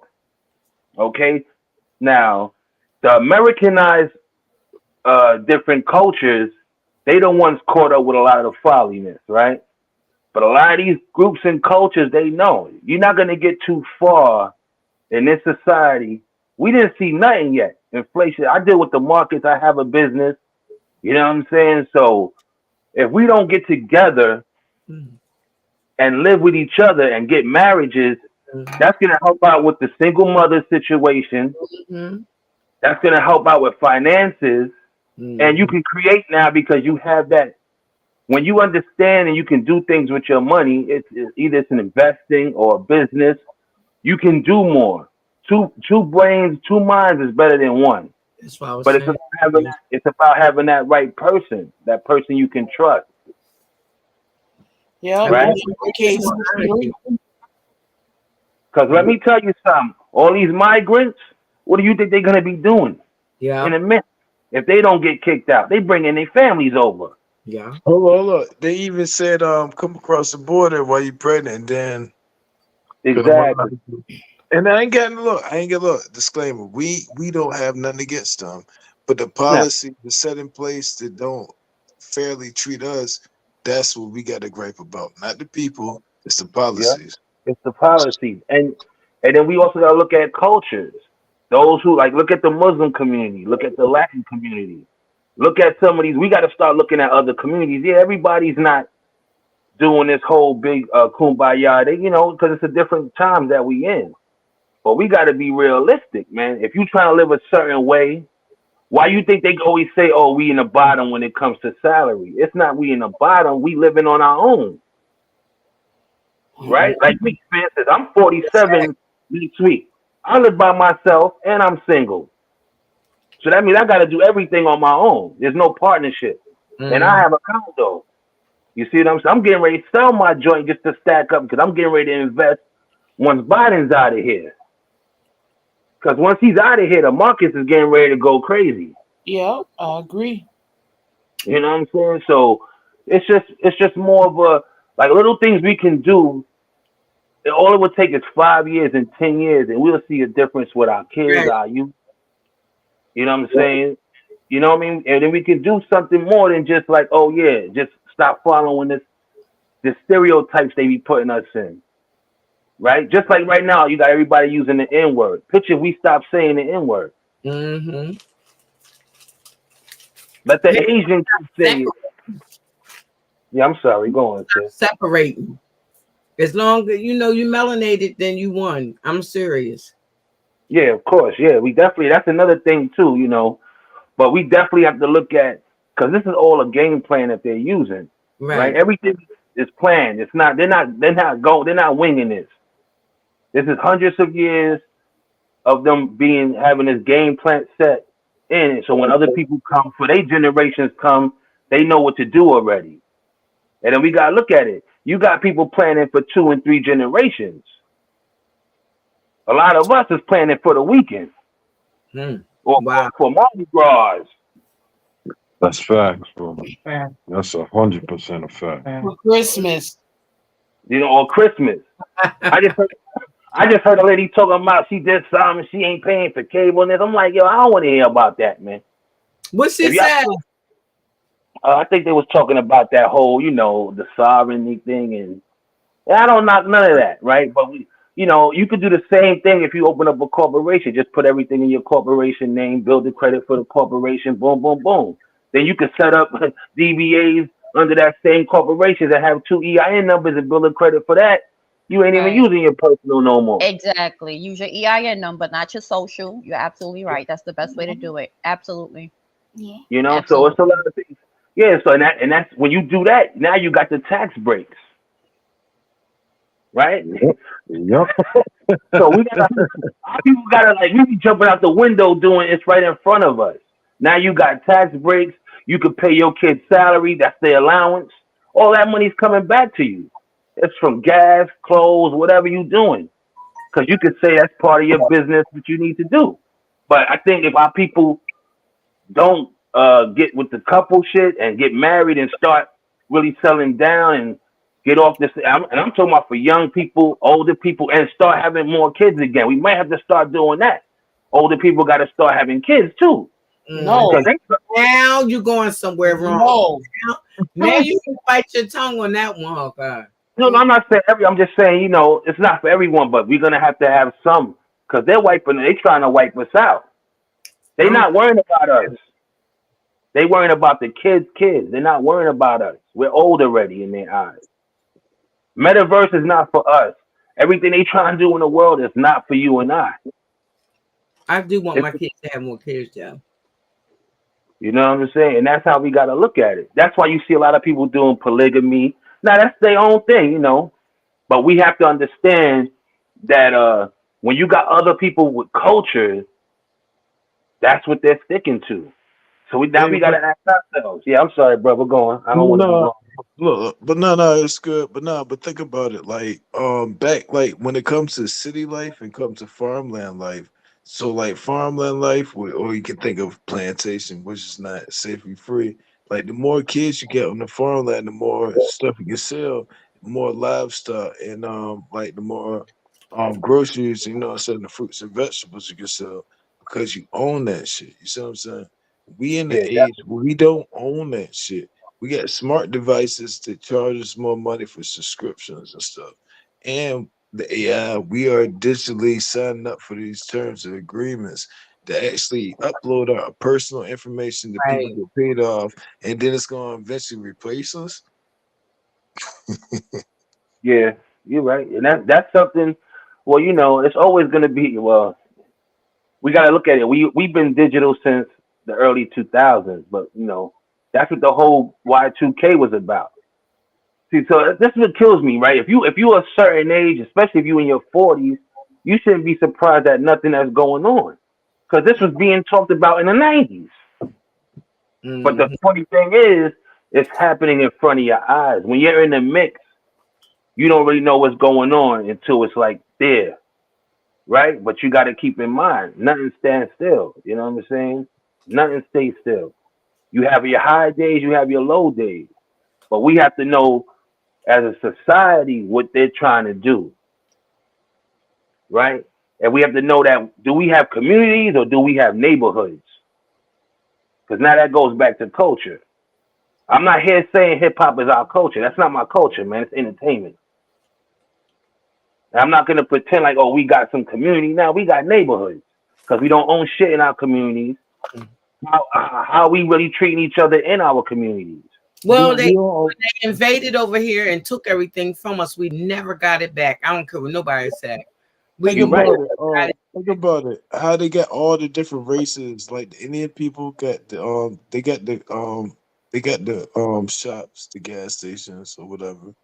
Yeah. Same thing with Spanish people. And then you got the Chinese people. They got the restaurant, Chinese restaurant or the Asian restaurant, and then they got the hair shop, right? There was some black woman had tried to invest and try to buy from them directly. They said they couldn't even do it. They said they tried their best. Y'all heard about that room, right? Like I pay attention. I pay attention to shit like this. I'm like, damn, like they be going so like it's a hair shop close to They be. I swear, you need to make a drive-through hair shop. They got to Yeah. go straight to the main source, though. That's what it is too. See, the internet is out there. I don't get it from the people, the They buy it locals. from the whole, yeah.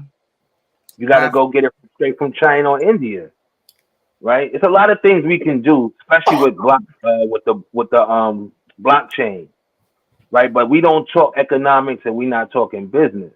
We could be facts. doing a lot of private label and white label products. What you think a lot of these people are doing? There's one company that's making the product, and all these other companies are just putting a stamp on it, like, yeah. So we don't have to, like, when it comes to like weaves and wigs for the women, sisters should be owning that. When it come to brothers, we need to be owning our creams and what we need to be getting, right? And it's all about Look, so let me say it like this, right? I own intellectual property, IPs. I own copyrights. Like when you make something creative, you don't just sell it in that. Now you write it down, you get a patent for that shit, you get Mm-hmm. your copyright, and that's your intellectual property that you make money off of. Yeah, of course. Now, what's the product? It depends. Some things you need a product. Some things you are the product. It depends what type of business you in. So there's different type of businesses, right? Like your e-commerce. You can have a debt collection company, right? Mm, Collect debt. See, when we don't have these type of talks, then we don't know. We could put money together and buy debt. Have people working from home, banging out debt. yeah. What you think everybody's getting ready to do in the next couple of years? Everybody's trying to pay off their debt and play catch up. So if you're not in an industry while it's booming and but it's like getting into a stock while it's early, right? When you hear the postman talking about it and somebody at the bodega talking about it, you already know you late to the party. You Yep. don't hear All right, nobody. so let me Yeah. give you a perfect example of what I was talking about, intellectual property. You remember when Birdman said he came up with the shit bling bling, and they were saying that if you could have copyrighted that shit, you could have made a lot of money off of it. Stop cussing. You didn't copyright that word. Did you copyright that word? Yeah, he didn't do that. That's another thing. You could buy a whole bunch of IP addresses, right? Even right now they have crypto domains. A lot of people bought that up. I bought some. Those are businesses right there. Look at Tesla. He had to buy that domain off somebody that owned it. And he gave him 50,000. So there's a lot of ways to make money, and we can be doing these type of things. But if you're not aware, and Hold on, you Soul got the food SpaceX restaurants. How many thing. soul food restaurants is in New York all over the place? A lot. nah, you gotta, No, and it's Yeah. not. nah, you gotta go to Jamaica, Queens, or Far Rockaway, right? We used to have it in Elmhurst, No, so That's East where my Elmhurst. family from. But the Hawkeye, thing, the Far thing Rockaway. about it, which when Oh you yeah, get my off family of used the to be out there. intellectual Yeah, I got property, a sister that lived there I right was saying, now, Angela. like with Oh, soul yeah. food restaurants, hair, different things, you can be a black owned business, but your products aren't black owned. So when it comes to these soul food restaurants, there's not a lot of black owned farms that they could be getting their meat from, their food from. Sometimes they can have something if they're in a location that has it, but that's few and far in between. So Yeah. usually any kind of black owned business you're supporting right after them, the manufacturer, the products, all that stuff is coming from someone else. So you're Yeah, of still course. feeding someone else. So That's it's fine. about the fact that we need to get behind not only the business side, but we got to get behind the having these farms The for black owned That's true manufacturing restaurants too. and is stuff, That's key. true too, though. having the It's hair for these companies to get, because that's Yeah. how they got the black girls out of California, which I don't know if that's the ones you mentioned, but there's many black girls that tried to open up their own shops. But what happened was the Koreans started boycotting them from the products, because the products they own those. They have the monopoly on the hairlines, on the Yeah, of different course. things as far as it. So what they did to get them out of business was like, okay, we're going to make these products whole price, but we're going to give it 3 times what we charge our Koreans Yeah, Right. of course. brothers. Because we don't run the industries. That's what you're talking. We got to start running industries. But if we make the money first, then you come back and get the industries. That's why I say you would go straight to the plug. You would get it where they getting it from. They're getting it from overseas or whatever it is, right? So I wouldn't get Yeah, my they getting it product from from, China for sure. They getting it yeah, from they get it China. from Like, China. small. That's exactly what they do. They go right to them factories. You know, Yeah, yep, and they buy it in bulk, right? Or they will pay a factory X amount of dollars because every, they offer different quotes for different types of products. Like, yeah, of I'm a course. small business owner myself, and that was an Nice. option if I wanted to start supplying it in mass with my products that I have because I do ship internationally.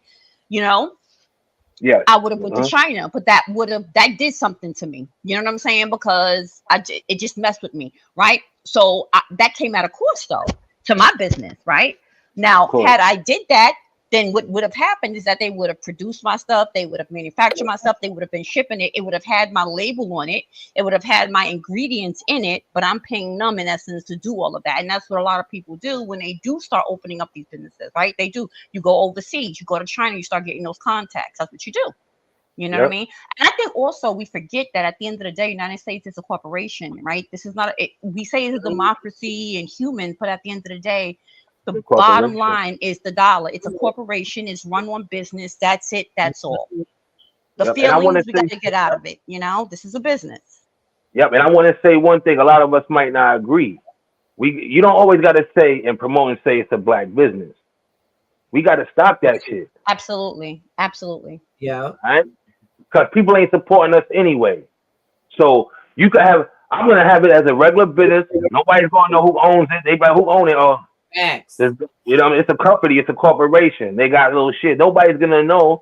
And you hire different faces because at the end of the day, our people are not really supplying and supporting us like that. That's And true. then there ain't nobody really walking in a soul food restaurant but us, right? And then you might get a That's not couple true here because and there. here in Wilmington, I'm sorry, Hawkeye, but here in Wilmington, we got Walt's chicken, right? All day long, you see other races. Well, you see the undone race there all day long. You Oh know yeah, what of course. that They'll I'm get it some, but I got to give it to Walt's. Walt's chicken has been there since before I was oh God, since I was visiting Delaware. And I mean when I started visiting, I was about 13, 14. And yeah, Walt's chicken has been there, and it's black owned. yeah. Delaware's different. It's kind of small. You know what I'm saying? So I hear you. I'm just saying, we have to start We being need more, strategic. we need more soul food restaurants in the city, like it where like I don't Yeah, live in the city, I live in the county, but out here there's no stuff like that, of course. You know what I'm saying? We need more. We need at least 5 of them. We only yeah. got You're right. one, but we need five or six of them. I Where mean, people different things. they actually got a couple here in New York, but predominantly for the most part, a lot of them in Harlem. Yeah, So Right. Harlem Fish Fry. Yeah, let you go to Far Rockaway Fish House. We used to have one in East Elmhurst. It was right around the corner from Malcolm X's house, but that sister sold it about good 12, 14 years ago. She I would sold it. love Nation of Islam to open up one, but see, they do have like every now and then you go to their, to their mosque and they sell the fish hoagies and they sell I this. don't want no bean pies. I like some bean pies. They They do a butternut squash pie that is out of this world, and they do the oh my, Oh, God. I'm trying to think of the cakes. You know, I'm talking about brother La. The cakes that they do, the oh my God, carrot cakes. Yeah, the Carrot, carrot cake with cheese. Yeah. oh my God, their carrot cakes is so good, and those butternut squash pies. I really wish they would open a restaurant instead of every now and then, sell their little dinners and stuff like that. They have really good hoagies and everything. Their hoagies be fish hoagies. Yeah. It's and they're What's a it's hoagie? it's a whole What's a It's it's a hoagie? plug. It's like a a It's fat. hoagie, yeah, a exactly. hoagie, hoagie is just basically the same sandwich when you go to the bodega. You get it's the same thing. Oh, okay. Yeah, It's it's a the hero. same thing. I Hero, love yeah. Y'all that's need to But stop going to all them dang on bodegas. I swear, y'all live and breathe off of But bodegas sandwiches. Nisha, you gotta understand. It's not like down south. You got places that you can go to and you can order and say, let me get some grits and salmon croquettes or something like that. You can't do that here in New York. So you got to get a I turkey and know. cheese. I know. I done been plenty times. My husband is a New Yorker. I know. That's what I'm saying. That's all y'all eat right here. Sandwiches? Like, oh my gosh. No, They there was this they girl on Instagram talking about it, and it was like she's making fun of someone coming down south, and they in a bodega, and the cat's on where the cooking area, and the cat's there, and so of course the person down south like, what we eating here? What is this? And they're like, that cat ain't do nothing to you. Hell no, yes it did. I don't want to eat here. What? in some stores they sell other type of food. How they got wings and all of that. I'm not into chopped cheese. Never ate it. I don't eat chopped cheese. I don't eat Chinese food. Mm-mm. I haven't had pork in like 30 years, 31 years. So Right. Alhamdulillah, brother. Alhamdulillah. You don't need Now that in your that's the life. devil. That Chinese food is the devil for that's sure. it, bro. Yeah, Yeah. like for But real. Like that Chinese food, like if people still eat that, be careful. Especially if you on the East Coast, be very careful. Well, I think that's anywhere because that chicken is not chicken. That beef is not beef. That rice is not rice. That's plastic. Okay. Yep. You're And right. it does something to it that has a lot of metabolic effects. You know, it also changes the especially for a growing child. You know what I'm saying? They're eating all kind of dyes and plastics, and God only knows what's in that food. And then we wonder why they acting 730 or why they acting bugged out. It's a reason. Right. Stay away from them nasty stores. Eating that stuff. And then we can also thinking open like a breakfast brunch, like brunch spots. Where you get breakfast and lunch. You don't have to be open late for dinner, but just a nice clean place for just brunch. Because the Greek, was they Greek? I guess they Greek. They have them. They close at a certain time. They just do breakfast food, like Libby's and stuff. They just do breakfast food. They do breakfast. They don't I know what you're talking about. They close about 3.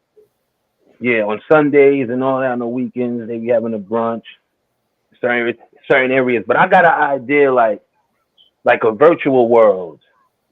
See, we need a community, and it's not that much to create. But I was like, you know what? Because if you just try to gear it for our people, right now we got blockchains. We could create our own coins, our own coupon, right? Create a virtual world and have nothing but businesses and right, and we can. They can hear you. Know that. Say it again. I'm sorry. No, I was actually telling my girl she was trying to tell me years ago to invest in a blockchain, but at the time I was just buying into we were just buying into the coins. Me and a couple of my partners, we were just buying into Bitcoin and now we're just mining for the most part now.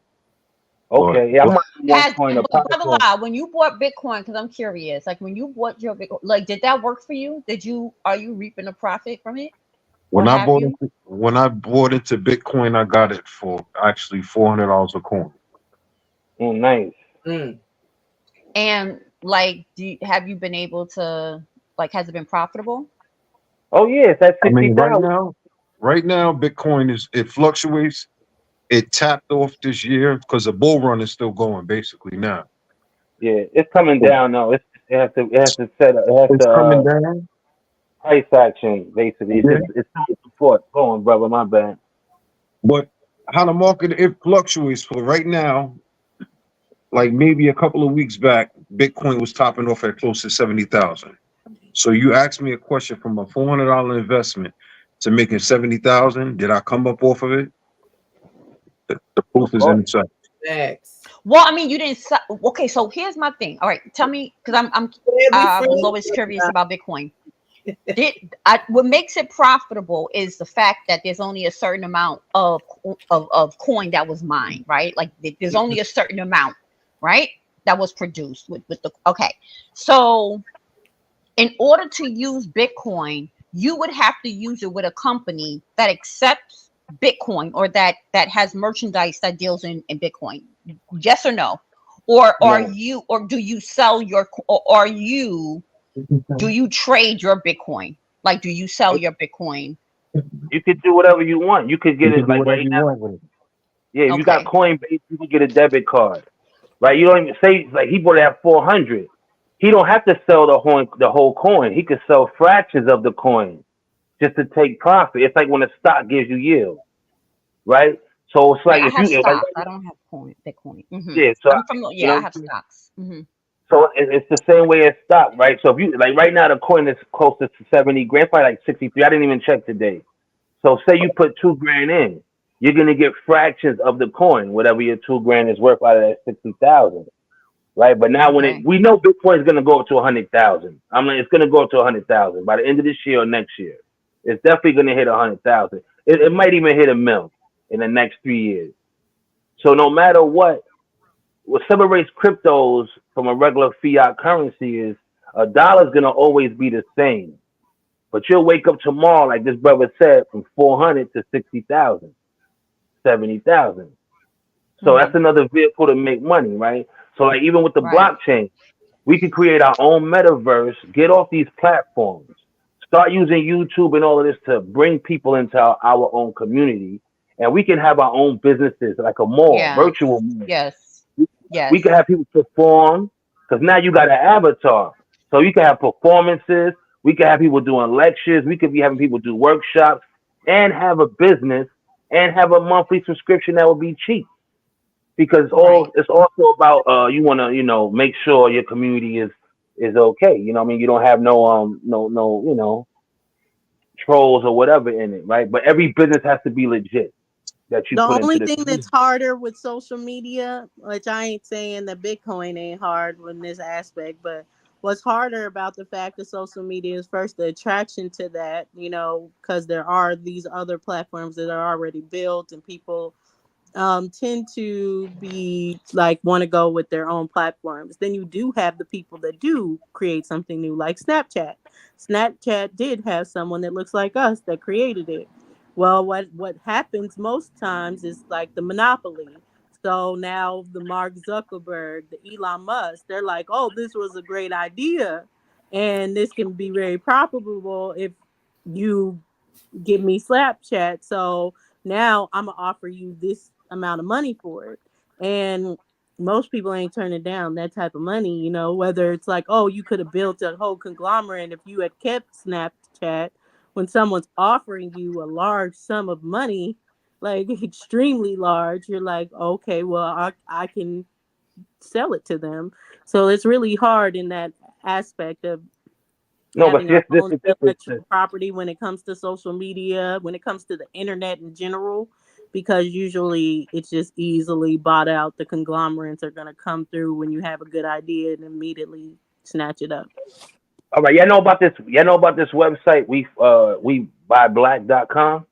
Yes. Yeah. Yeah, Right. yeah. Now picture that in a virtual world. I'm talking virtual world now, right? See, social media is different than a metaverse because now in that metaverse we have a blockchain, and now we can create our own coin. Now, how you do it is you let people know, hey, you shop here, you get discounts when you use our coin, and it's nothing but different businesses that we know, right? That would be the catch. That would be the kicker. Now, would you do that on Web 3.0 or would you just do it just basically on a Coinbase or something? I would do it on a Web 3.0, right? They got a company called iStaging, right? Yeah, They'll build your, I know what it you is. know, all right, boom. You see that? You just build. You can have it look how you want. You can extend it. So now you just put everybody in there that you want. You add on, and then you just charge a membership to keep up to do the upkeep, right?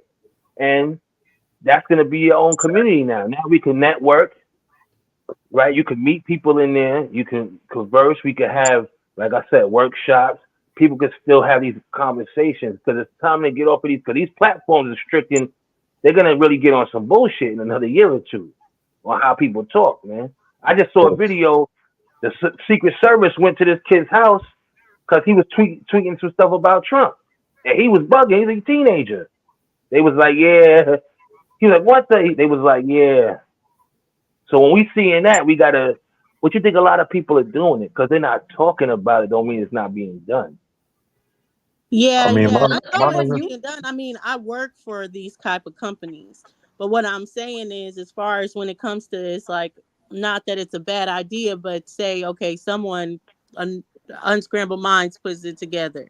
They might be making 25,000 a year because they were able to attract enough people through whatever social media platforms to come to this. When Mark Zuckerberg says, "Hey, this would actually be more profitable in the metaverse, and this can make me billions of dollars, so I'll give you 1 billion for it because I see how people buy black, all this other stuff. I just need to use it, and I'm gonna team up with Oculus, and I'm gonna make it a whole virtual shop that you can actually walk around in and create a Sims avatar and all this other stuff." When someone hears $1 billion versus the 25,000 they're making a year on their own merit, that's where it comes in, that the fact that it's easily that these companies can swoop in and be like, okay, well, they're going to get it too, whether it's a good idea or not, because they can offer way more for it. And then they can invest a lot of different things to make it better, where a lot of us don't want to start from the ground up and build it and have to go 10 years of building it. That's when you do it like a YouTube channel now. You wouldn't sell your whole channel. You would lease it, bring in partnerships. I'm not selling my whole rights. You could come in, we do 50-50. You don't got to give me $1 billion. You take less to still keep ownership. We got to stop selling our businesses, right? Have you We got to watched stop. Shark Tank? Yeah, I You see watch how Shark they Tank. are, like how most of them don't want to actually do a royalty deal. Most Mhm. of them want to be like, okay, I'm gonna just buy it. I'm gonna just take it from you. I don't want a royalty deal. Or if you do get royalties, they're like pennies where it ain't even worth it. Most of the sharks are like, it ain't beneficial for us to have a royalty deal. It's more beneficial for us to claim it. But that's up to the individual or the group of people who's doing it. But we got to look, right? All these guys made their money, right? Look at look at all the clothing lines we had. Let's look at examples. They all got bought out, right? They sold it out. Those companies that sold out, that bought out those companies, Puppy bought back Sean John. Carl Kanai bought back Carl Kanai. They wasn't doing nothing after they sold it because now they bringing in people and they making a product that's not good anymore, right? So you got to use those examples, right? Because you can't forget it's a community, basically not just for us, but we could say it's for us. So 9 out of 10 times, and that's another thing. Everybody's gonna have their own metaverse. It's not gonna just be one metaverse. That's why you see different ones. Atari has one, right? Don't be surprised if Nike, every sneaker company is gonna have their own little world to bring you in, right? So it's the same concept. But I understand, that's individually, but we got to look at that. Russell Simmons sold Def Jam. He sold Baby Farm, Baby Fat Farm, all of that, right? But now look at them. Picture if they would have kept all of that. And a lot of times too, I mean, you think it's individual, but it's really not. It's the metaverse still. You think you're going into a Nike metaverse because it has Nike plastered all over it and all this other stuff. But no, it's still Facebook. It's still Mark Zuckerberg. They just know how to make it look like it's an individual because a lot of times they have a parent company that owns it all. But Yeah, they have these individual companies, so you think they're separate, but no, it still has the same owner at the end of the day, but you yeah. just don't know the parent company that owns it all. It's a partnership. Like, for example, I'm going to give you another one. Look at U-Haul. You can have a U-Haul right now if you just have land. They'll build the storage units for you, right? They'll leave trucks on you. If you have a gas station, if you have like small plots of land, they could park some vans up. They used to give you more of a profit years ago. I think now it's like 17% or whatever, 20%. It's about 16 and a half, 17, yeah. Right now Yeah, it is. yeah, right. So it's the same type of This is what we got to start doing as a people to get into these industries. Because once we start playing with it, now we can get into the industry, and now we have our youngins, the youth, could say, "Hey, boom, let's try to get to the next level of it." By us just being consumers, that's what we slacking at. You're not gonna The, get pro- far. Yeah, go on, brother. the Because we do problem have to was, understand what generational wealth is. If you're not running an industry, what is generational wealth? And then at the end of the day, you could leave a house to your kids and all that. When you gone, that don't mean they're not going to sell it. that's real. But you And also got to that's take into consideration, especially when it comes to our people, we don't mind spending outside of our race, but to pool our resources together, whether we're family or strangers, we're not willing to do that. Yeah, We're you're not. right. And I see that in New York. You're right, brother. Because I was thinking about going to the South, but I'm like, man, it's everywhere with our folks. So it's like, you know So what I I but always mean? say, that's where I you gotta come. try, you gotta tribe up though. You gotta stay within we gotta fix that lineage. You gotta fix that, that bloodline of yours. I think that's where it starts, especially who you having children with, who you're starting a family with. If you have children, that's where it starts. I keep saying that it starts from your tribe, your family. Like that's Yep. where that's the community.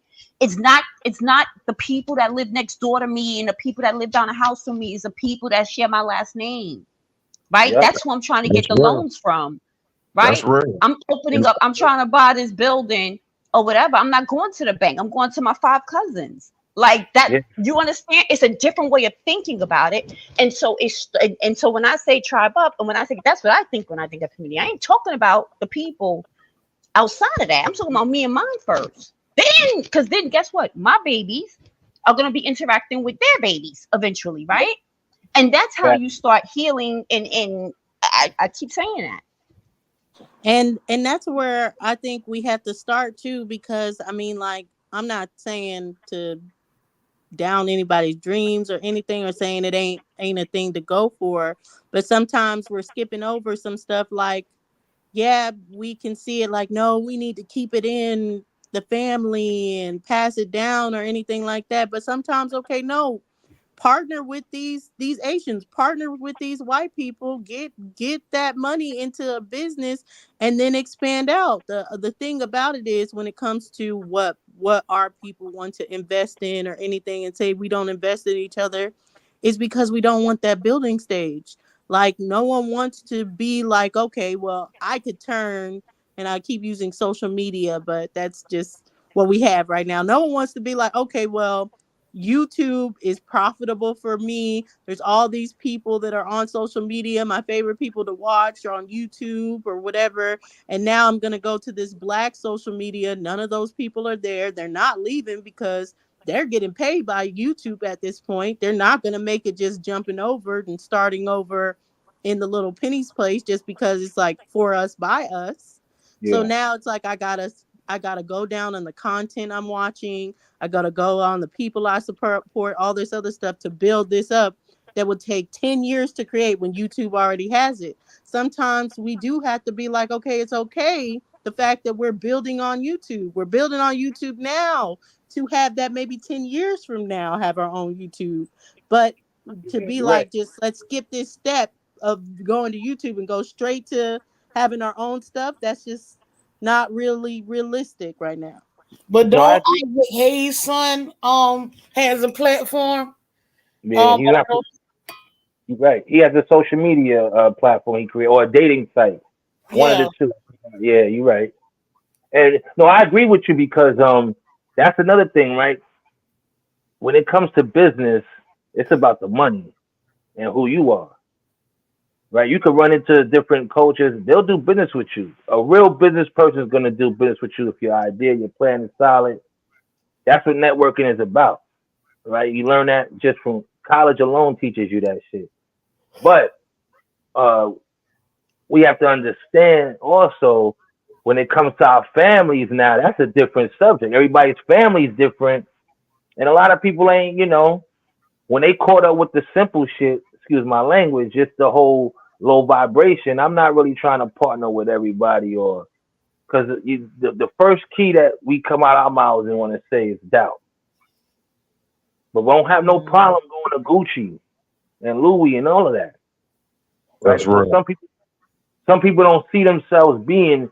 It's easy to say I'm a boss, but that responsibilities come in now when you're a boss. Yes. It's no days off. It's 14, 16-hour days. You're not working for the weekend no more. You on the Uh, clock 24/7, basically. and be So tired. yeah. So, but I agree with you what you're saying. Since you're right, and you can network with other people and also use these platforms, but we gotta know how to use these platforms. That's why I said you use the platforms to bring people in. And once you got them on your channel or whatever, following you, then you can bring them into a community. Hey, come into my house. I mean, you can optimize all you want, but those algorithms is the key. Yeah. And a lot of people paying for these views and all of that, like everything else, just like how they did with music years ago. Right? But it's more opportunities now than it was when the internet started booming or when these social media sites started coming out. But Yeah, the because the real technology, money is in the data. Like people don't even yes, understand that portion. That like, oh, they're thinking, oh, how is Facebook free? They should be paying you for to subscribe to the. It's like, no, all your data is information for everybody. So that's Yep. where the money is. Anything that you think, oh, I'm getting for free, no, your data yeah, is a commodity that is being like. Even people are like, oh, they always go by the new thing, the new app, and they're like, oh, that's so dangerous because it's gonna know everything about you. They already know everything they about you. already Your know data is about already online. They yeah, I'm already like, Yep. know. y'all Yep. That's Yep. know what I be saying. They already know. all of this. yeah. And your app And, is some, listening to you already. and exactly, I was just about to say that. It be times where you might put your phone down in the kitchen and you having a full blown conversation with your homegirl or your partners, and you'll say something, and a couple of minutes later, you pick up on your phone, you'll grab it, and when everything that you're talking about will be popping up on Google. I Yep, and don't that's how care the what People, government. nobody says. They have some. They I'm can tap afraid of in social media now. further. They can tap into your mind because sometimes you could be thinking about some pizza or whatever, and then Mm. that app just pop up. It just be like, oh, did you see Pizza Hut right now? Like what? Because you It know it, why it can really tap they don't in. you know what it is, sis? Like she said, it's the data, right? They know when you eat, when Yep. you work, when you sleep. They know how long you're gonna live by your lifestyle. Well, Right. look at the, we were talking about like there's no such thing as privacy, right? Like, especially over in Europe, with they said like every 7 feet there was a CCTV. That's 10 years ago. Even Yeah. here in America, everyone got a Ring camera. I got a Ring camera. I can see right into, like, if I put my Ring camera in the back, thank God I ain't a creep. But if I wanted to position my Ring camera into my neighbor's upper deck or into his back, I could do it very easily. You get what I'm saying? So there's really no privacy. But even in that, when we think about, as y'all were talking, it's sort of like believing the fantasy, right? Like the because all right, so social media, I have gotten really, really like weirded out with social media to the point where I think before I used to overshare. I don't do that anymore. In fact, I don't even really get on my social media platforms as much. And I damn sure don't share about like where I am or what I'm doing, because like crazy, weird people are out there. And I've had some weird experiences in my DMs and stuff like that. It gets crazy. Okay. Yeah, you're a But woman too, so you gotta be on point. yeah, man. No, I'm telling Record y'all. That everything was, until a day later. You don't never even when you go on vacation, record all of that shit and put it up when you yes. leave. When you come back home, Yo, it look like you've been there, like yeah, we here, but you back home at work. Don't be putting none of that what? shit live, especially when you out the country. No, no, no, no, no, no, man. I've learned my lesson. Trust me. So I don't overshare. I don't even share like that anymore on social media. You know what I mean? But Mm-hmm. you're absolutely right with that idea of you can really create. And this is the weird part about it, right? So at one time, a person could come on, let's say, YouTube platform, get AdSense, right? Depending on their views, make a little money or what have you. But now it's almost like minimum. It is really a minimum wage. 'Cause I think YouTube if you do like all those memberships, or if they do if someone sends you a super chat, YouTube takes 60%. You get 40%, right? So it's like, what That's are you really doing? Like, what are we really doing?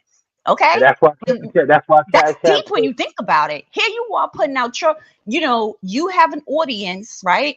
You're putting out content, whatever your content is, whatever your field is, or what have you. People are choosing to support how they support, but YouTube is taking 60% off the cut. But we don't own YouTube, so you just got to go along to get along, right? But that's why, to your point, Honkai, when you were saying about creating your own, right? Be that your own website that drives traffic. So instead of the traffic being driven to your YouTube page, you use your YouTube page and you start branding it, saying, nope, come to this website, and then the clicks, and at least you're getting that currency. But really and truly, when you think about the BS behind it all, like they take 60%. Yeah, of course. That's deep. Let me tell you, e-commerce. I could go back 10. You could go back 12 years ago, 2010. Yo, it was a different world in the internet, man. You know how much money I made, man, and it was sad because I didn't make the money. Like I made money with foreigners, and that's what put me on. And they was telling me as years went by, like, yo, the internet's changing, the internet's getting ready to change. So it's getting ready, because I could go back to when Instagram and all that wasn't doing marketing. You didn't have to pay to have a certain amount of people view your product or have a commercial. All you had to do was get likes and just keep reposting, and more people would see it. Now they Right. make you pay for it, right? Now It you wasn't gotta. like That's that. right. That's So, right. That you know was what I mean? definitely that was the golden age. Yeah, That's that right. was a different That's time. right. That was That's a, right. man. Whew. I'm talking That's about, man. Let right. me tell you, I had 6-figure months, man. You know what YouTube I'm was saying? like, oh hell no, oh hell no, They're paying y'all not all doing this money. Oh no no no, we changing the rules and regulations on this. Yeah. it. And you Yeah, see, it's a fixed fight now. yeah, you But see, I will say, I mean, like, there is no such thing as oversharing anymore. The only thing you can do is live Amish, where I know where you are. I know where you're vacationing. I know everything about you. I can tap into your phone. I can watch you. Like, their technology. Period. If you have it, your life is not a secret anymore. you're right. I was at the restaurant Yeah, last but I'm week. not posting on Instagram and Facebook. And I used to really, I did. I used to overshare. Like if I, my traveling, whatever. I don't do that. Listen, I've had some people are weird. People get attached for whatever the reason is. People get weird. And not only that, you get caught up like that. You in St. Lucia. Nobody needs to know you in St. Lucia. You Exactly. know what I'm saying? On a catamaran. Okay, no problem. And if I really wanted to get you, I can get you with no problem because your dumb ass is supposed to be in St. Lucia with your whole family. So if I really wanted to get it's easy for me to go and do what I have to do. That's how I think. That's how I was raised, right? Of And course. you gotta I don't know, I just see it very differently, so I've had to change my Oh yeah, ways with I that a get little it. bit. I'm just saying, since I know the technology of it, I don't need you to post it. Your IP address tells me where you are. Your cell phone Yeah, can yeah, be yeah. plugged in and tell you who you are. It just has to have someone that's tech savvy, and then they can know everything about you, whether you post it or not. It bugged me out. Last week I was at a restaurant, and I'm just chilling, watching. I'm just, how you observe the room.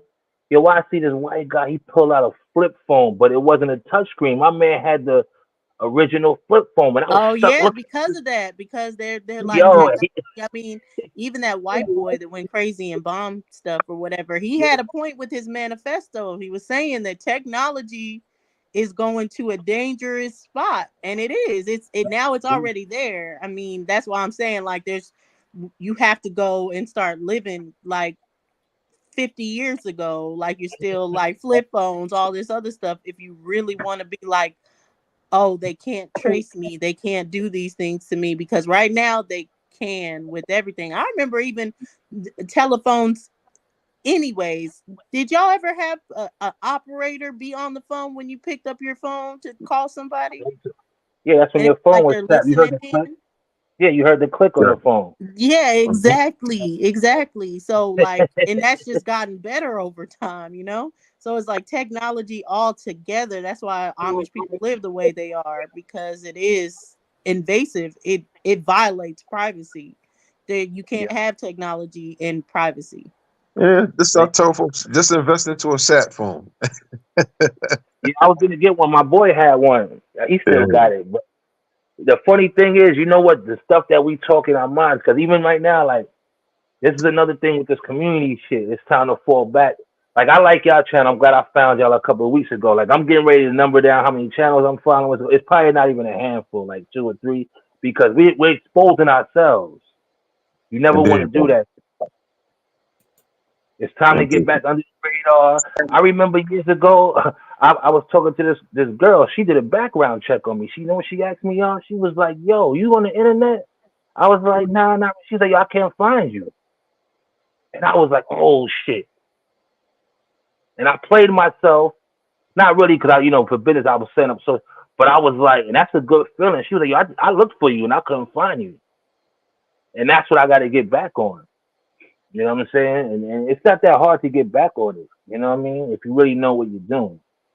But she was Exactly. like, yo, I was looking for you. I couldn't find you. No social media, no nothing. I was like, yeah, I don't rock with that shit. But as time went by and then boom, boom, boom, and then we had the pandemic. So but that's like the best feeling. When she told me that, I was like, and she looked at me like, yo, you doing something that I need to be doing. Like, show me. And I was just like, yo, I don't get For caught up with it. real. Because that's It's a a way. violation. That is a violation. Like you could find out. I remember I put my name into to the internet. My house, like how much my house. It was the figures are wrong, but still, your address, Yep. Google satellite. Yo, I was like, what? Yeah, it's Yeah. real. What? If you work for the city and Real. the state, the information's already out there. Your People don't know that. salary. You're like, what? I was like, oh So my goodness. Yeah. If you pay an organization, which I'm thinking she just didn't pay, because if you pay True Search or one of those places, they'll bring up everything. that's Like fine. I ended Yeah. up finding out, like our old house, that the realtor lied and said my mom was still alive and sold it under her name and everything. Like I found everything Oh on us, on wow. our family. But like, yeah, What? True Search. That's all you have to do is like put your name in, put True Search, pay, and it'll bring up everything, every eviction, That is true. everything about you. Because I have a subscription to one of them identity searches. I do. I Yep. do because my shit was out there. Nah, for real. My stuff. I was like, oh hell no. Oh hell Yeah. no. It gets And crazy. But you're right. You're right. yeah, There's no the privacy. There's no such thing as that anymore. You know what I'm saying? Them You're days is absolutely over. right. You're And when you hear absolutely people right. say, I gotta lay low, they don't know what they doing. They don't know what world we in, man. We're digital. That's There's no right. privacy in digital. That's RZA is right. telling us, all this was from the '90s, but we was younger. And like I said, when you're in it while it's happening, you don't see it until it's done, until it's formed, until the plan is there. Like, oh shit, they really did this, right? yeah. So that's what it really comes down to. But all it would take, it wouldn't take that long for our people to take a step if we just chill out with certain things. It'll be fast, 5, 10 years, and we got to get on it now Mm, because we see what's going on. They not giving us no reparations or restitutions, no matter what. right. I don't see Right. no status change. A lot of us is talking on these platforms, but it sounds individual, right? Oh, I got to get my land back and change it. That's all individual shit. So go take care of that. But what are we doing when it comes to group economics now? Take care of your individual shit. Yeah, yeah, yeah. Go do that. When we talking group economics, that's a different talk. Mm, And that's what holds the conscious community back and why a lot of people don't take it serious because we don't talk about group economics. We did that in the 60s and the 70s, and we're going on that same path now. We didn't learn from that, mm. right? Martin Luther King told us to boycott a bus, right? No, no, no. Why we boycotting? Set up our own bus. Now we got the China man taking you down south for $25, $30, Mm-hmm. straight from Manhattan. A couple of years later, right? 30 years later, they got the buses taking us down south. When we could have had our own bus route. Yo, the Chinese mindset though is on a different level. Because I don't care where you go in the world, you could be in like Antarctica, okay? You could be in a place where it's not even inhabitable and there'll be a Chinese freaking restaurant there. Like, I don't care where you go around the world, what neighborhood you are in. Yo, not only do you find a Chinese restaurant there, but they speak the language of wherever they are. They like Yeah, it yeah, is the government unreal when you teaches, think about it. And the there's government, no commercials. You'll never and see a Chinese commercial restaurant. No, Never, it's never. unreal. y'all see it in the neighborhood. They speak in Spanish, right? I'll be like, hold up, the Arabs is doing that now too. Mm-hmm. They speak in Mm-hmm. Spanish. They speak it, so it shows you. But for me, the number one language that we need to teach our kids is coding. That's Yes, the future coding. language. Coding is the language. Brother, you the first brother I Yeah. ever heard on any platform say that, bro. Mm-hmm. Yep. That's the future. They lied to us in school. Oh, you need to learn Spanish. Nah, we needed to learn coding, but they wasn't ready to teach us. Just like blockchain. The technology's there, but the ideas are not there yet for it. You see what I'm saying? So that's why I said they're worrying about our kids, because they're the ones that's going to go to school how to create that. That's why they got workshops now on blockchain, Yep. cybersecurity, data service. You know, I'm getting ready to go back to school real quick just to get a little bit of that under my belt, and then boom. But you know, it's a lot. We could do a lot, but you Hmm. know, when you focus on other shit and not yourselves, that's what happens. My dad was teaching that since I was young, like going in the community, going to the libraries or anything. First, teaching people, how to build websites, and then Yeah. like people that were more into coding. Coding, all I'll say is coding ain't for the weak. Like me and my friends, we're in the technology, we're in the IT field and everything. And though yes, because my brother does coding and now he's an architect, and the money Right. is lucrative and it looks beautiful. But coding ain't for Yeah. everybody. Coding That's is not for the weak, man. Cause it can be frustrating. I will It's a say. language. It's a language, Yeah, it's a literally. whole language. Right? It's It's called a language. and Yeah. it's like learning Mandarin. And the thing about it too, as far as the language, like if you make a mistake and then they can just be like, "Oh, this," Right. or No. when you're doing lines and lines and Yeah. lines of code and it all blurs in together, and then you have one mistake. It's hard. It's hard to be like, why isn't this working? Why isn't this going through? Yeah. All for it to be one simple little thing. So power to the people that code. I'm on the other side of technology, understanding the networking and all those sides. But now you right. You that's right. that's a beautiful thing. Now you're absolutely right. It's Hmm. it's we could do a lot. Like with blockchain, right? We was talking about the fake eating the fake food. With blockchain, you can see when that cow was born, when they would put them through the process. That's what blockchain lets you do. You getting straight from direct from the seller. No more middleman. Nope. See, people don't really understand what blockchain really is. The future is blockchain. It's not cryptos. A lot of these coins are not going to be here in the future. Just a few of them, because every government's going to have their own digital coin in a minute. The dollar's not going anywhere, right? And you hear about Dubai. Dubai, they're making a city where no cars are in it, but it's all connected. They doing some kind of Star Trek shit over there, man. That's the next thing they building in Dubai. You see? That 3D world they got going on right now is crazy. Yeah, you know about it, but I can see you in it, and Yeah. y'all are educated to it. So that's why I say our people got to come together and have these relationships and get married, and you know what I'm saying. We got to kill with this shit that we got going on because how the future is looking. We But you can't gotta keep also, going. Yeah, go on, brother. Go on. I'm sorry for breaking your bill, brother. But you It's good. also have to take into consideration like the conversations that we're having now, you don't hear anywhere else Mm-mm. That's That's on any of these platforms. that's true. yeah. And these conversations that we're having now are far more important than speaking about what 300 years prophets ago. have been 300 years ago, and what the Hebrews or Muslims, Right. and I'm saying that from a Muslim standpoint. Yeah, I know what you said, brother. You're right. I agree. That's part of the distraction. You Yeah, know? but these kind of conversations are not entertaining to the people. You It can should talk be. all day It long, should but be. I'm sitting here but listening it's to it. It not. should be. It should It be should very healthy. It should be be. because we know their relationships ain't Because if someone was yelling at Brother Law about being Muslim and arguing with him about the Quran, we had 100 people watching just the back and forth. Exactly. We like the competition in battle. I'm gonna give y'all a prime example, y'all. Diddy's not going to jail. I He's agree. I think they set him up anyway. no, it's not a setup. It's a way for him to move up more in the echelon range. It's a distraction. He supports the Democrats. What's happening this year in an election? See, this is how they see where our mind is at as a people. Nobody's attacking him more than his own people. So they say like, yeah, look, we still got these niggas are confused. Meanwhile, how many years these Peckerwoods been doing that? That's real. Everything's a smoke and mirror, bro. Mm-hmm. Everything's smoke and mirrors.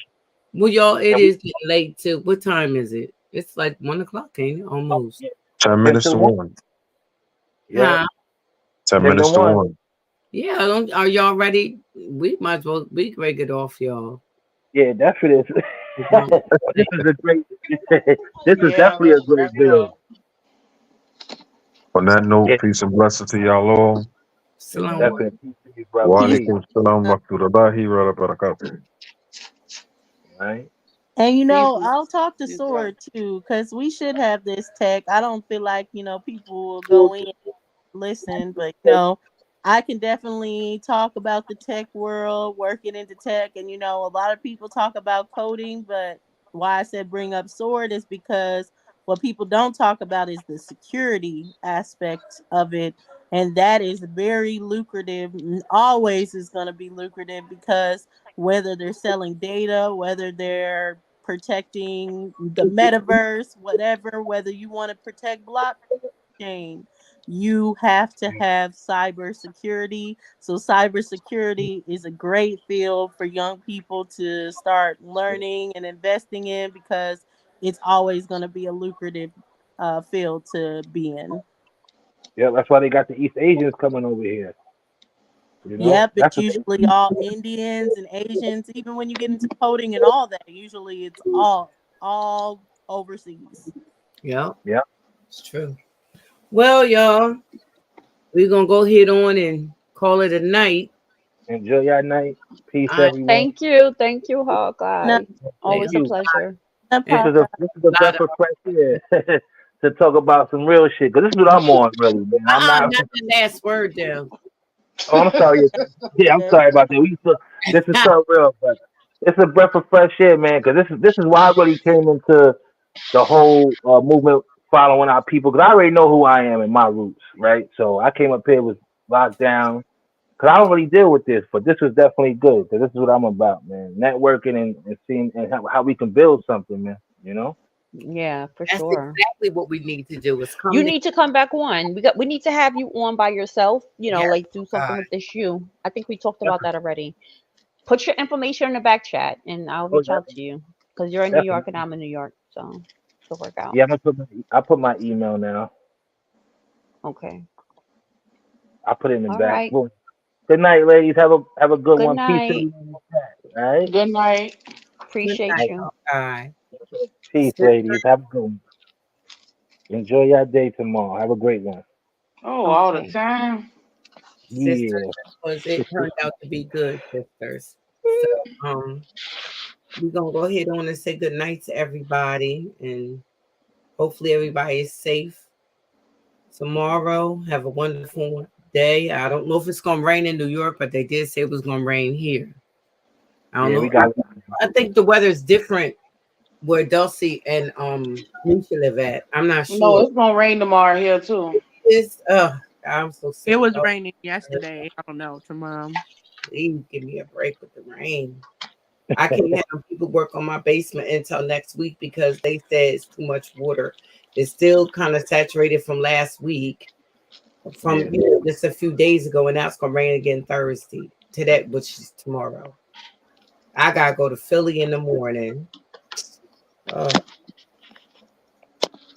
All right, All ladies. Y'all right. take care. Good I'll be night. back. told me. All right. Peace, y'all. Good All right. night. Good night, Hawkeye. Good night. Nyambi, my girl. What's good?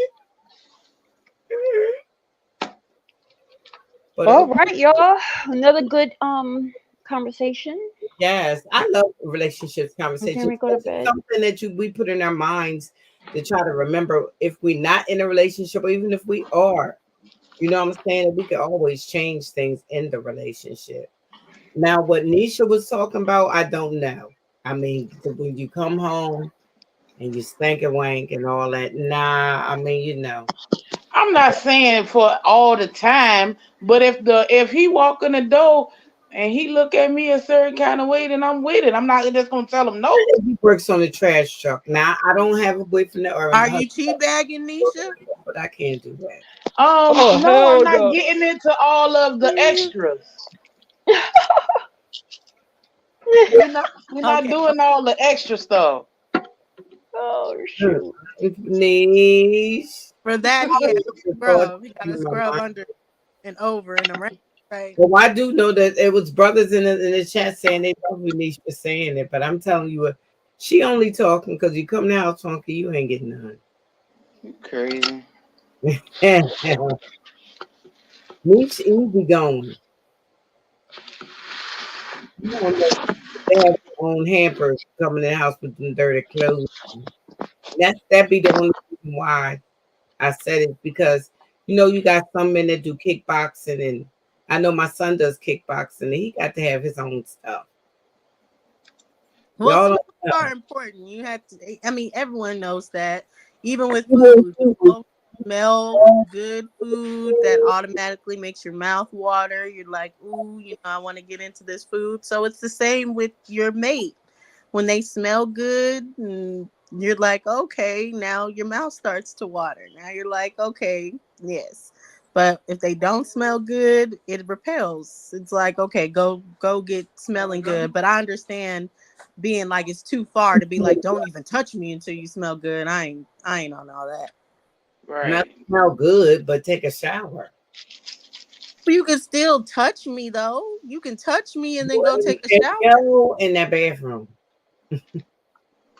Yeah, you could touch me on the way to the bathroom. Now I don't mean touch me, Don't but touch I mean her. like, yeah, hugs, all this other stuff. Yeah, get in the shower. Ooh, you stink. Like, nah, get in the shower. Like all that just playing. And not like, oh my God, you reach out and did you just touch me with that sweaty ass finger But that that's how just I came am. from kickboxing? And my son was down here right now. Throw He the was whole finger my away. mom. And my girls act just. When I say I got kids that act just like me, my girls act just like them. My son do too. He got his own special cup that he drink from. He won't let nobody drink out his cup. He won't let I thought we no. were I thought we were all saying good night. I'm just saying, some people is different. Everybody different. I don't get. Like, we done exchanged everything. And I mean I said everything. my son, But I I ain't can't saying drink. I can't drink your drink. I can't take a bite of your food. You're not gonna take a bite of my food. You're not gonna drink after me. Like, no, we're I didn't. way past drinking after each other. No, I don't know about that.